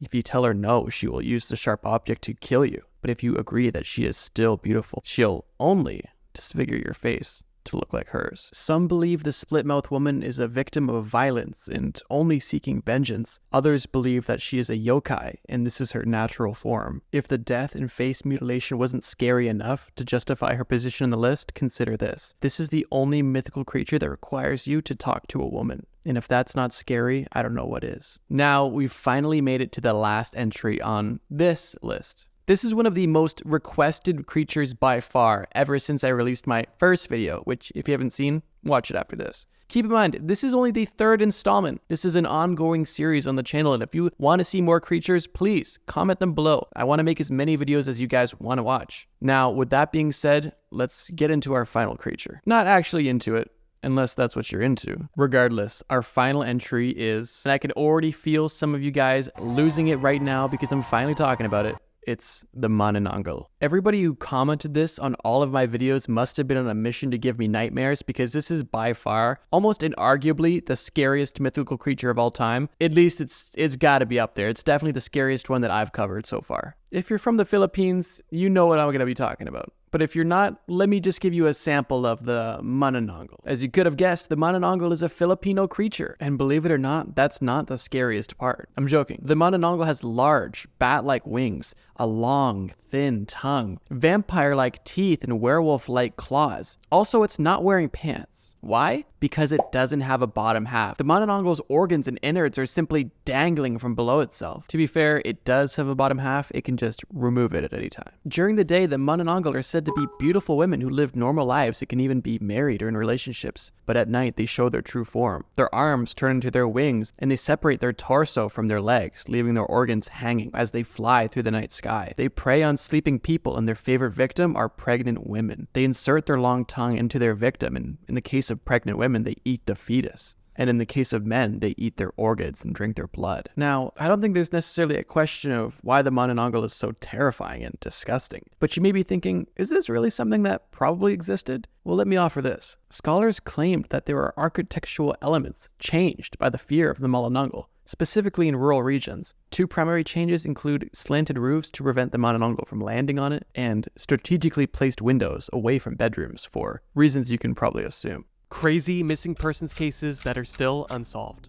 Kenneth Lee Veach was born in Clark County, Las Vegas in 1967. He was always drawn to the nature that surrounded him, and throughout his adolescence into his adulthood loved anything that involved being outside and experiencing nature. Kenneth, or Kenny, was actually so passionate about his outdoor excursions that he had an entire YouTube channel dedicated to documenting his adventures, as well as his inventions, with the channel being named Snakebit McGee. The channel still exists to this day and has 73,000 subscribers, and it currently has 5 videos posted on it, with the most ominous being named M Cave Hike. The reason why this video is significant is what we'll be getting into, and is directly correlated with the mysterious disappearance of Kenny Veach. The year is 2014, and Kenny Veach is on YouTube looking at interesting videos, similar to what you're doing right now. And Kenny happened to stumble on a video that was rather obscure. It was a video of a son of an Area 51 technician, and in this video he was talking about things that his father had told him while drunk. After watching this video, Kenny left a comment describing a very odd situation he experienced near Area 51 himself. In the comment, he mentioned that when he was hiking in the Sheep Range, which is very close to Area 51, he discovered a cave that was shaped like the letter M. As he approached this cave, the cave made his body vibrate, and the closer that he got to this cave, the more that his body began to vibrate and feel unease. He described the feeling as uncomfortable and made him feel scared, so scared in fact that he didn't approach the cave any further, and actually did the exact opposite, fleeing from the cave immediately and going directly back to his car, cutting his hike short. This comment was simply intended to share a peculiar story that happened also with Area 51, but his comment quickly gained attention. People began to reply to Kenny's comment, either questioning the authenticity behind it, sharing sympathy, or even motivating him to go and revisit this location to find the truth and dig deeper on what exactly was going on. After getting enough responses of people either telling him his story was fake or telling him that he needs to prove his claim or seek more truth by revisiting the cave, he planned a second trip. And in October of 2014, Kenny Veach returned to the Sheep Range outside of Area 51 in an attempt to locate the M-shaped cave. This second trip was documented, and that documentation is the video titled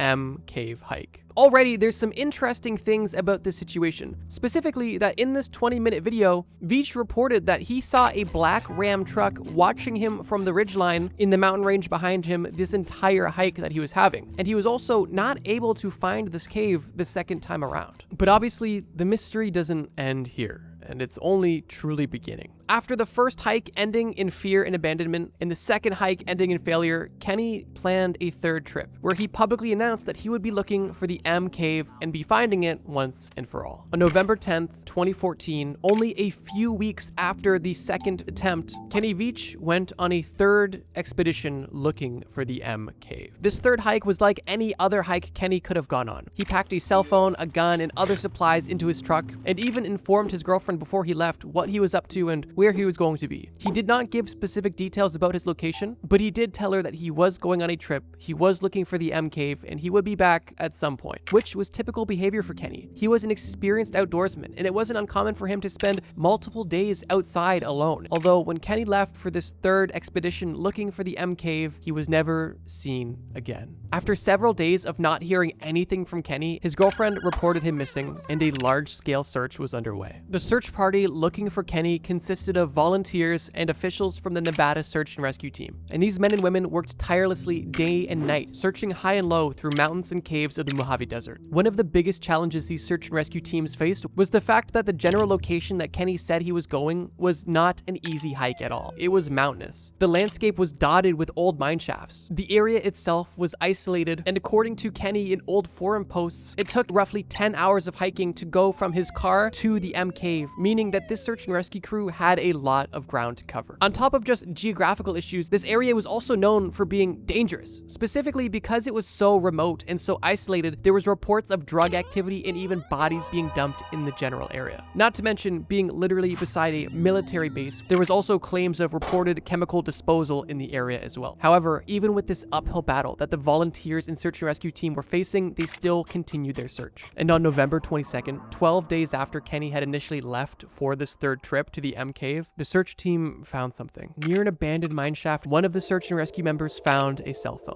phone that was confirmed to have been owned by Kenny Veach. But unfortunately, this was the only piece of evidence that was ever found. There was no piece of clothing, no other personal items, and no clues anywhere. The only information that the phone really gave was that Kenny likely got to where he was looking to go, as this phone was in the general location that Kenny described the M cave being in. But that's where the facts end and the speculation begins. Because after the disappearance of Kenny Veach gained attention, people began to have a plethora of theories. Likely the most possible and accepted conclusion to the story actually comes from Kenny's girlfriend herself. As years after this entire situation happened, she was informed that Kenny's story was going viral online, and she felt compelled to leave a comment on Kenny's M cave hike video. The comment is long, and if you want to read it in its entirety, on screen is a screenshot, and I will quickly mention the main points Kenny's girlfriend Sharon makes. One of the biggest revelations that Sharon shares in this comment was that Kenny had been struggling with depression for many years. She, being his girlfriend, was obviously aware of this, and he had opened up to her, and he had made it clear to her that in the time leading up to his disappearance, it was progressively getting worse. And Kenny had even expressed his thoughts of suicide to Sharon directly. That alone is extremely upsetting, both for Kenny and for his girlfriend, who had to carry that burden with him. And if you or a loved one have experienced depression, then you know how upsetting even that part of the story is. One chilling quote Kenny mentioned to Sharon was that if he ever decided to end things, quote, "No one will ever find me." On top of sharing this quote, she also stated a very interesting fact, that Kenny had not taken his video camera for this third attempt to find the M cave, which was odd because his second attempt was filmed, and he even hyped up his third attempt in video. So why would he not bring his camera on a trip that he publicly said he would be filming? Sharon claims that he didn't take his camera because he obviously didn't intend to record anything. On top of sharing facts, Sharon also shared a few of her own suspicions. She believes that Kenny specifically left his phone in a mineshaft to avoid being tracked. And she even states explicitly that, quote,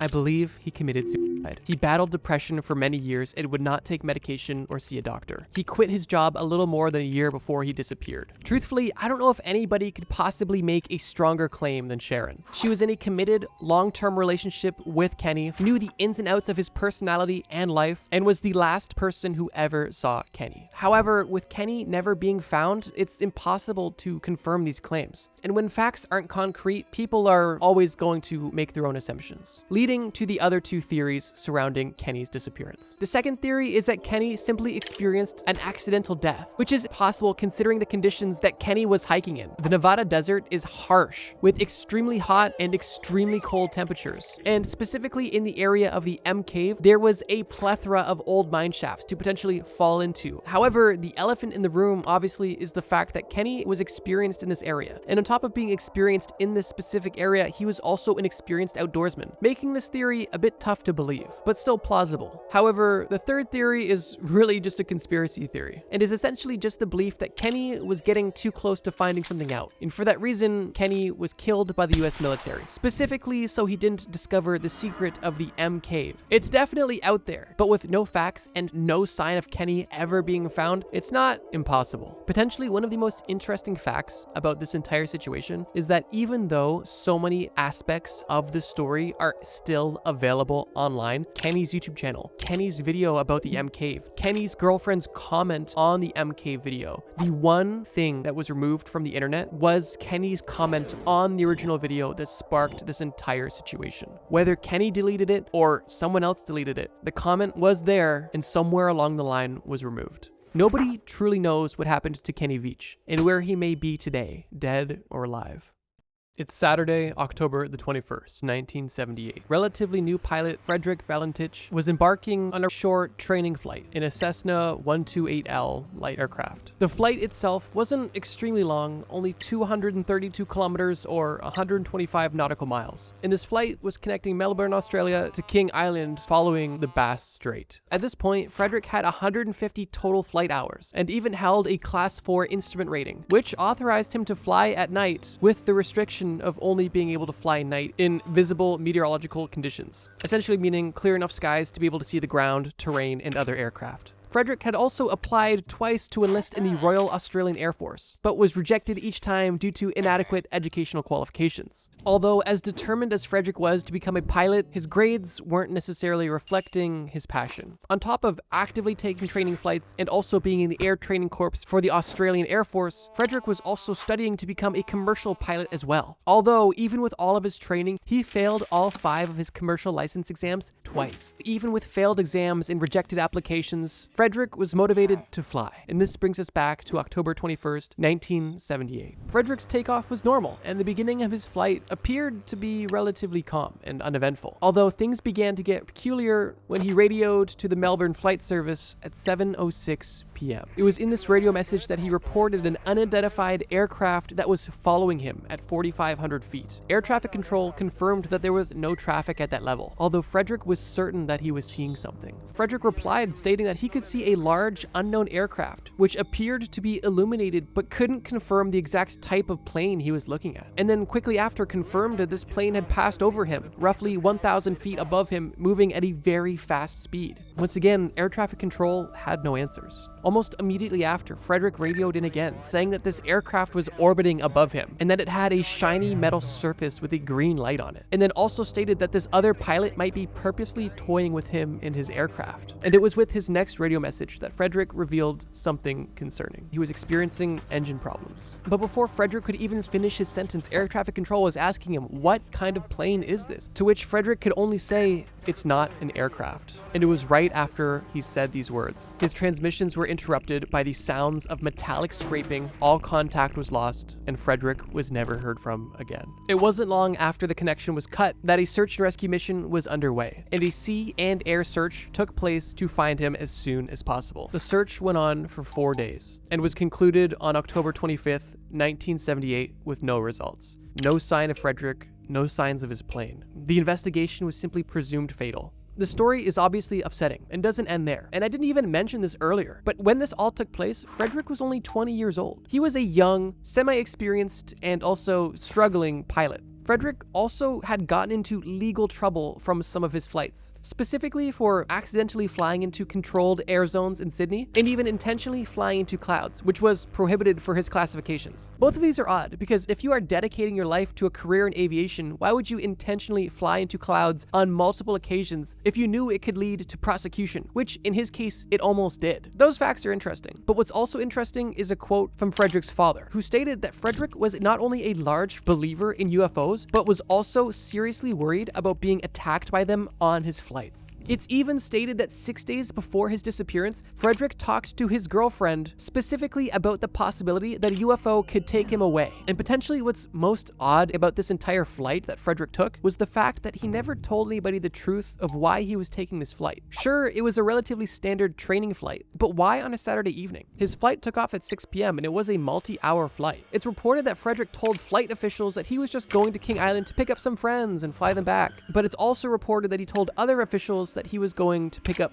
crayfish. And after the disappearance happened, investigations confirmed that both of these stated reasons were untrue. But that's where the facts end. And once again, where the speculation begins to run wild. All we know is that we have a 20-year-old struggling pilot in training who has an interesting obsession and fear of UFOs, who took a mysterious flight from Melbourne to King Island, and during this flight claimed to have seen a UFO and was never seen again. But it's curious to think of what could have possibly happened. And obviously, since 46 years have passed since this entire situation happened, some theories have popped up. One of the official suspicions comes from the Western Australia Department of Transportation, who stated that Frederick became disoriented, saw his own lights reflected in the water, or saw a nearby island while flying upside down, which is potentially plausible, but there was no communication indicating that Frederick was in such a situation that would have left him upside down. Some people believe that Frederick actually staged his own disappearance, and instead of going to King Island, was actually going to Cape Otway, which was possible to fly to with the plane that Frederick was in and with the amount of fuel that he had. And although there's no radar to confirm this activity in the Cape Otway area, Melbourne police did receive reports of a mysterious landing that took place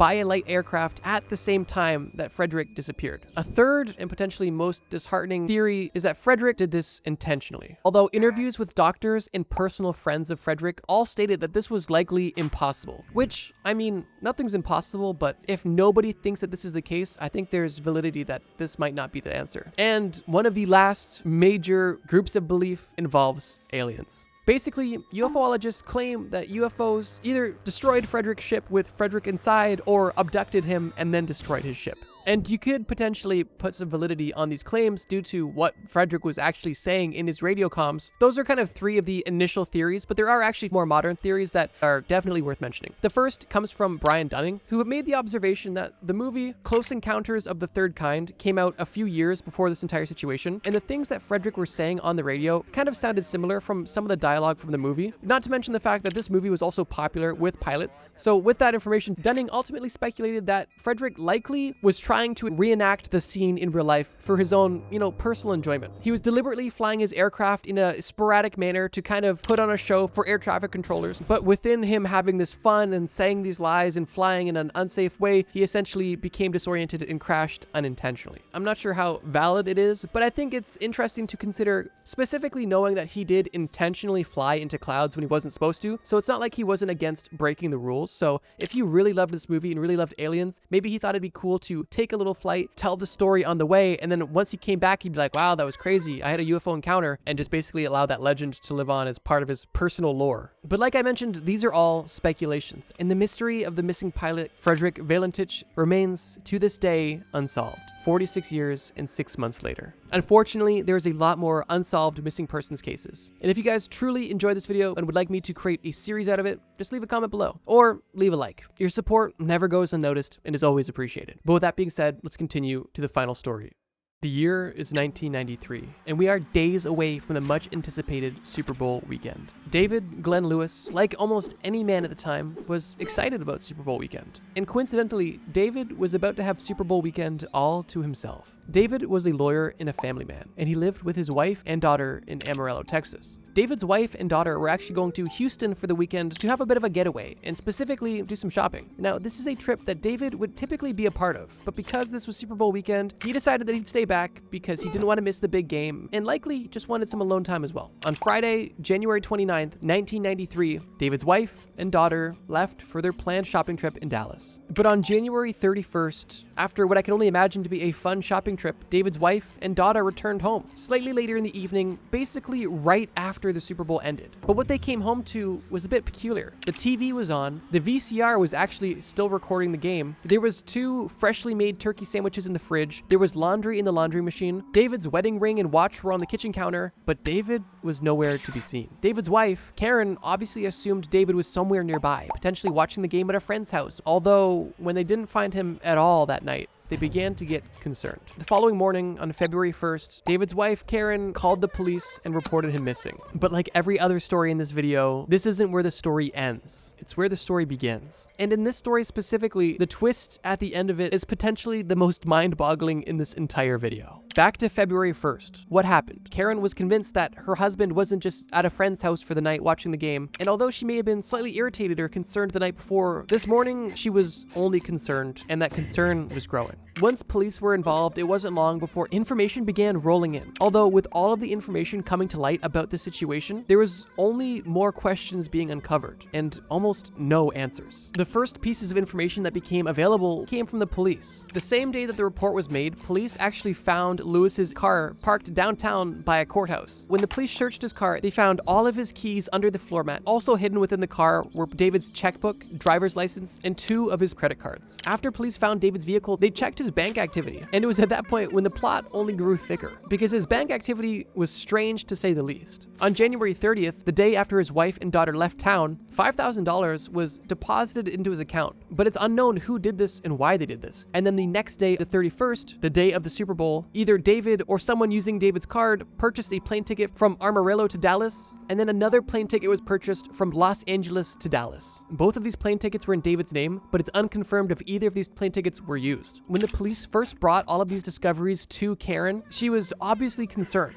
but little did the police know that Karen had her own bombshell for the police. Karen mentioned to the police that David specifically expressed to Karen that he felt like his life was in danger. Lewis had specifically been a defendant in a lawsuit brought against him and several other lawyers, although after several months of this lawsuit going on, David was the only defendant who has not yet disposed the case. Some people believe that the law firm that David worked for that was being sued by a previous client were pressuring David into giving a disposition that wasn't fully accurate, trying to make him lie about some of the wrongdoings of the law firm that he worked for the benefit of the law firm. Because all of the other lawyers at this law firm had given a disposition and David hadn't, it definitely could have put a target on his back if he was not willing to comply with their less than integral requests of him. For 11 months following the disappearance, even with all of the weird information that they found initially and continued to find, there was absolutely no sign of David anywhere. Not a motive, not a body, not evidence, nothing, literally nothing. And after those 11 months, the official conclusion that the authorities came to on this case was that David must have just left on his own accord and decided to start a new life somewhere else without telling anybody. And undoubtedly, that was a hard pill to swallow for the family. But unfortunately, that was the reality they had to accept. And that alone is crazy and peculiar. If the story ended right there, this would definitely be a story worthy of this video. Somebody disappearing without a trace who seemed to have been home hours ago is just mind-boggling. But the story doesn't end here at all, because 10 years after the case was closed, a bombshell was dropped on the entire situation. In 2004, just over 10 years after David initially went missing, a bored police officer in Washington state was researching cold cases while on duty. Something this police officer likely did often. And on this specific day, this police officer had stumbled on the case of David Glenn Lewis. At first, the story was like many others that he read, but what caught his attention was the photo associated with this missing person. This police officer took one look at David and realized that this was somebody that he had not only seen before, but this was a man that he had found dead 10 years ago. This person that he had found dead in 1993 was actually a hit and run case. And because he was so sure that he had seen this man before, he did a bit more digging and tried to line up the dates. And he was able to confirm that the man that he had found dead, he had found only a day after David Lewis was reported missing, meaning that the timelines added up and he had some further digging to do. This is where things get even more strange, because the person this police officer found in Washington state in this hit and run case, although he looked like David Lewis, he didn't have any identification of being David Lewis. He was an unknown person wearing military fatigues walking down the side of the highway with no ID and no personal belongings at all. And unfortunately, he was struck by a vehicle and left for dead, which is where the police officer eventually found him. But even though this police officer was certain that these people looked the exact same, and the dates kind of lined up, how could he be sure that these two people were the same person? After all, this hit and run case took place 1,600 miles from where David Lewis supposedly disappeared from. And although there was plane tickets on David Lewis's credit cards, none of them involved Washington state. So the only way this police officer could know for certain was by getting a DNA test done, which after some time and some convincing, he was able to have the DNA test performed. And the results from that test confirmed that this unnamed man that was found dead on the side of the road on February 1st, 1993 in Washington state was indeed David Glenn Lewis, who was only a night earlier watching the Super Bowl in the comfort of his own home. Nobody knows why David was in Washington state, a place where he had no friends, no family, no connections. Nobody even knows how he got to Washington state. His own personal vehicle was at the courthouse. He was wearing military fatigues that weren't his. And nobody even knows why he even left his couch, let alone the state. So like I mentioned, even though a decade after this disappearance happened, his body was found and confirmed, nothing about this mystery is solved whatsoever, and no substantial evidence up until today has been discovered. Even with this discovery, even though David specifically claimed that he believed his life was in danger, it is officially believed that David simply got up and decided to leave on his own accord, and there was no foul play whatsoever. And for the families, I truly feel for them, because I can't imagine how disheartening it is to have that official conclusion be the case when obviously something was going on here. But unfortunately, this story and the other two we spoke about all have the same ending. No truth is officially known. The causes, the motivations, the truth about what actually happened is still a mystery, and might remain a mystery forever. And with that, I would like to once again invite you to leave a comment below if you have any thoughts about these cases. Do you have any additional information about these cases? Is there anything I missed? Do you have a theory? Let me know in the comments below. I love reading your comments and I love to spark conversation. But in today's video, I'm going to discuss some truly terrifying diseases, and I'm going to explain to you exactly what they are and how they will slowly kill you.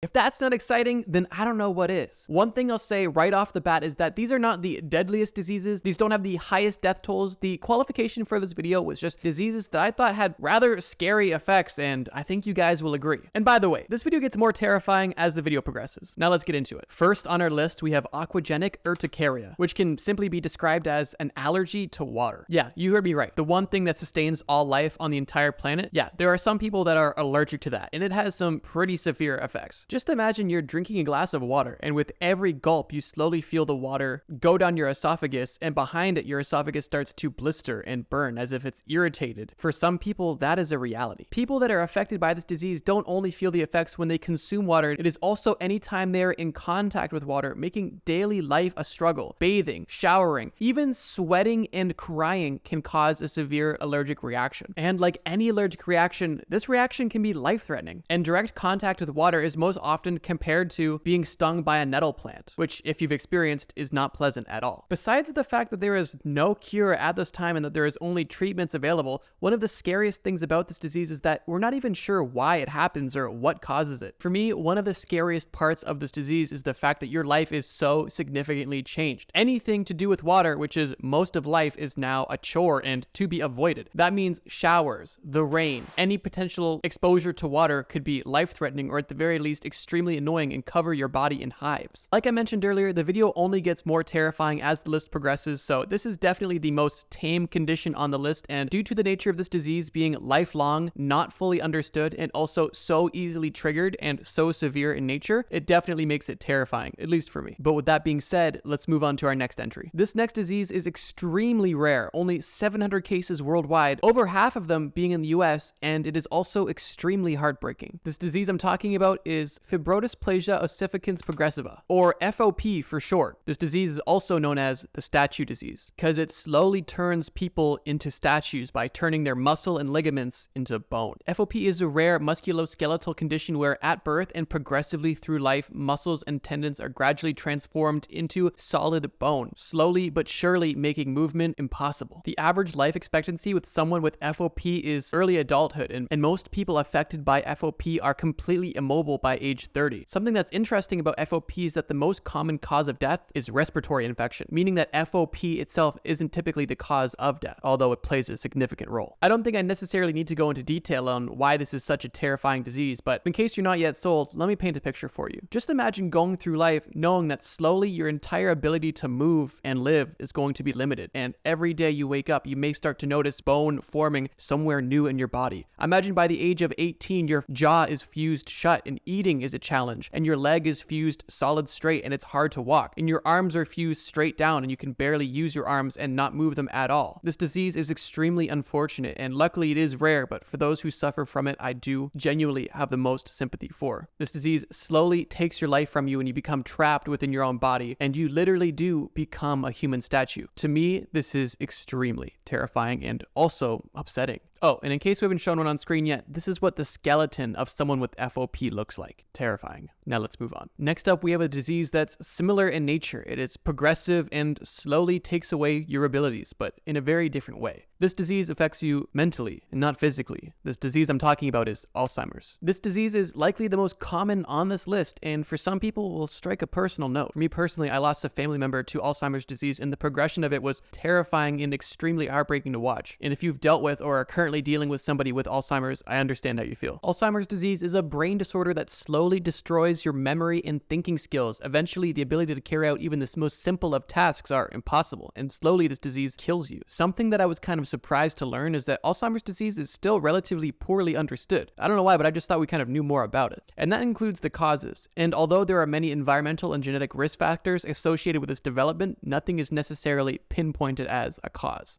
Other factors could include, though, head injury, clinical depression, and even high blood pressure. Something scary about the early symptoms of Alzheimer's disease is that because it appears later in life, a lot of the initial symptoms are simply written off as stress or simply natural aging, which typically isn't always the case. Some of these early symptoms include memory loss, problems with language, disorientation, and mood swings. Alzheimer's can typically only be diagnosed through pre-existing symptoms and also cognitive testing after ruling out any other sort of possibility. I can only imagine being that person person in that situation where you start to feel off, things start to feel funny, you're not quite sure if you're just getting old or if you have something wrong, and you're at the age where Alzheimer's is a genuine concern, and getting that news has got to be terrifying, that knowing that sooner or later your mind is going to be gone. This has to be heartbreaking, scary, and also frustrating, knowing that you know you could do this and you want to do this, but your brain is simply not allowing you because it is slowly deteriorating. Literally, the brain of somebody with Alzheimer's is completely different. This is a side-by-side of a normal brain and a brain with Alzheimer's. There's a significant lack of white and gray matter, causing the horrible affliction. I think most of you get the idea and would probably agree that Alzheimer's disease is extremely terrifying and extremely terrible. Next up, let's discuss Ebola virus disease, or EVD. Ebola virus disease is obviously caused by the Ebola virus, and the Ebola virus actually has 5 species of it, making this topic a little bit more complex than the scope of this video. So for the most part, I'll be speaking in general terms. The Ebola virus I'll be speaking on specifically is Zebov, a certain species of the Ebola virus that is the most deadly and the most responsible for the most amount of outbreaks. But for the point of this video, I'm not too focused on the virus itself, as I'm focused on the disease it causes and the effects of that disease. The early stages of Ebola virus disease has a very common set of symptoms, such as fever, nausea, vomiting, fatigue, but slowly progresses into more serious symptoms, such as failure of the blood vessels causing under the skin bleeding through your mucous membranes, which, if you've heard of Ebola virus before, you've probably heard of bleeding from your eyes, and that's where that comes from. The Ebola virus is spread through direct contact, and the onset of the disease can take from 2 days all the way up to 3 weeks post-exposure, meaning that you might have it and not know for a long time. But if under the skin bleeding wasn't terrifying enough for you, how does an up to 90% fatality rate sound? Or how does no cure sound? Or any sort of preventative medicine? That's right, the only treatment for Ebola virus disease is supportive care. I'm doing air quotes there, because you basically just have to let your body work its way through it and hope that you have the proper supportive care to survive. This may seem like a relatively simple disease, but it is not, and it is extremely scary and definitely painful and excruciating and scary if you ask me. So why did I put Ebola virus disease above the other entries on this list? Well, for me, I think it's extremely scary how easily this can be contracted, and how in a matter of only a few days, your life can change drastically, and you can go from exploring, trying out new places, to being in a hospital bed, fighting for your life, bleeding from your eyes, and hoping to God that you make it through it. Most of the other entries on this list have been lifelong conditions or only happen to you later in life. Ebola virus disease can happen to anyone at any time, which to me is definitely terrifying. But we still have 2 more terrifying diseases to cover. Next up, we have something that you've probably been waiting for, or at least probably had on your mind when you read the title of this video. That being rabies. I think rabies is something we've all heard about while we were younger, either in the news or pop culture, but I don't think most of us understand the true extent of how deadly and how scary and honestly terrifying this disease is. Rabies is an infectious disease, and when you start showing symptoms, you have a roughly 100% fatality rate. These symptoms include fever, extreme aversion to water, confusion, excessive salivation secretion, hallucinations, disturbed sleep,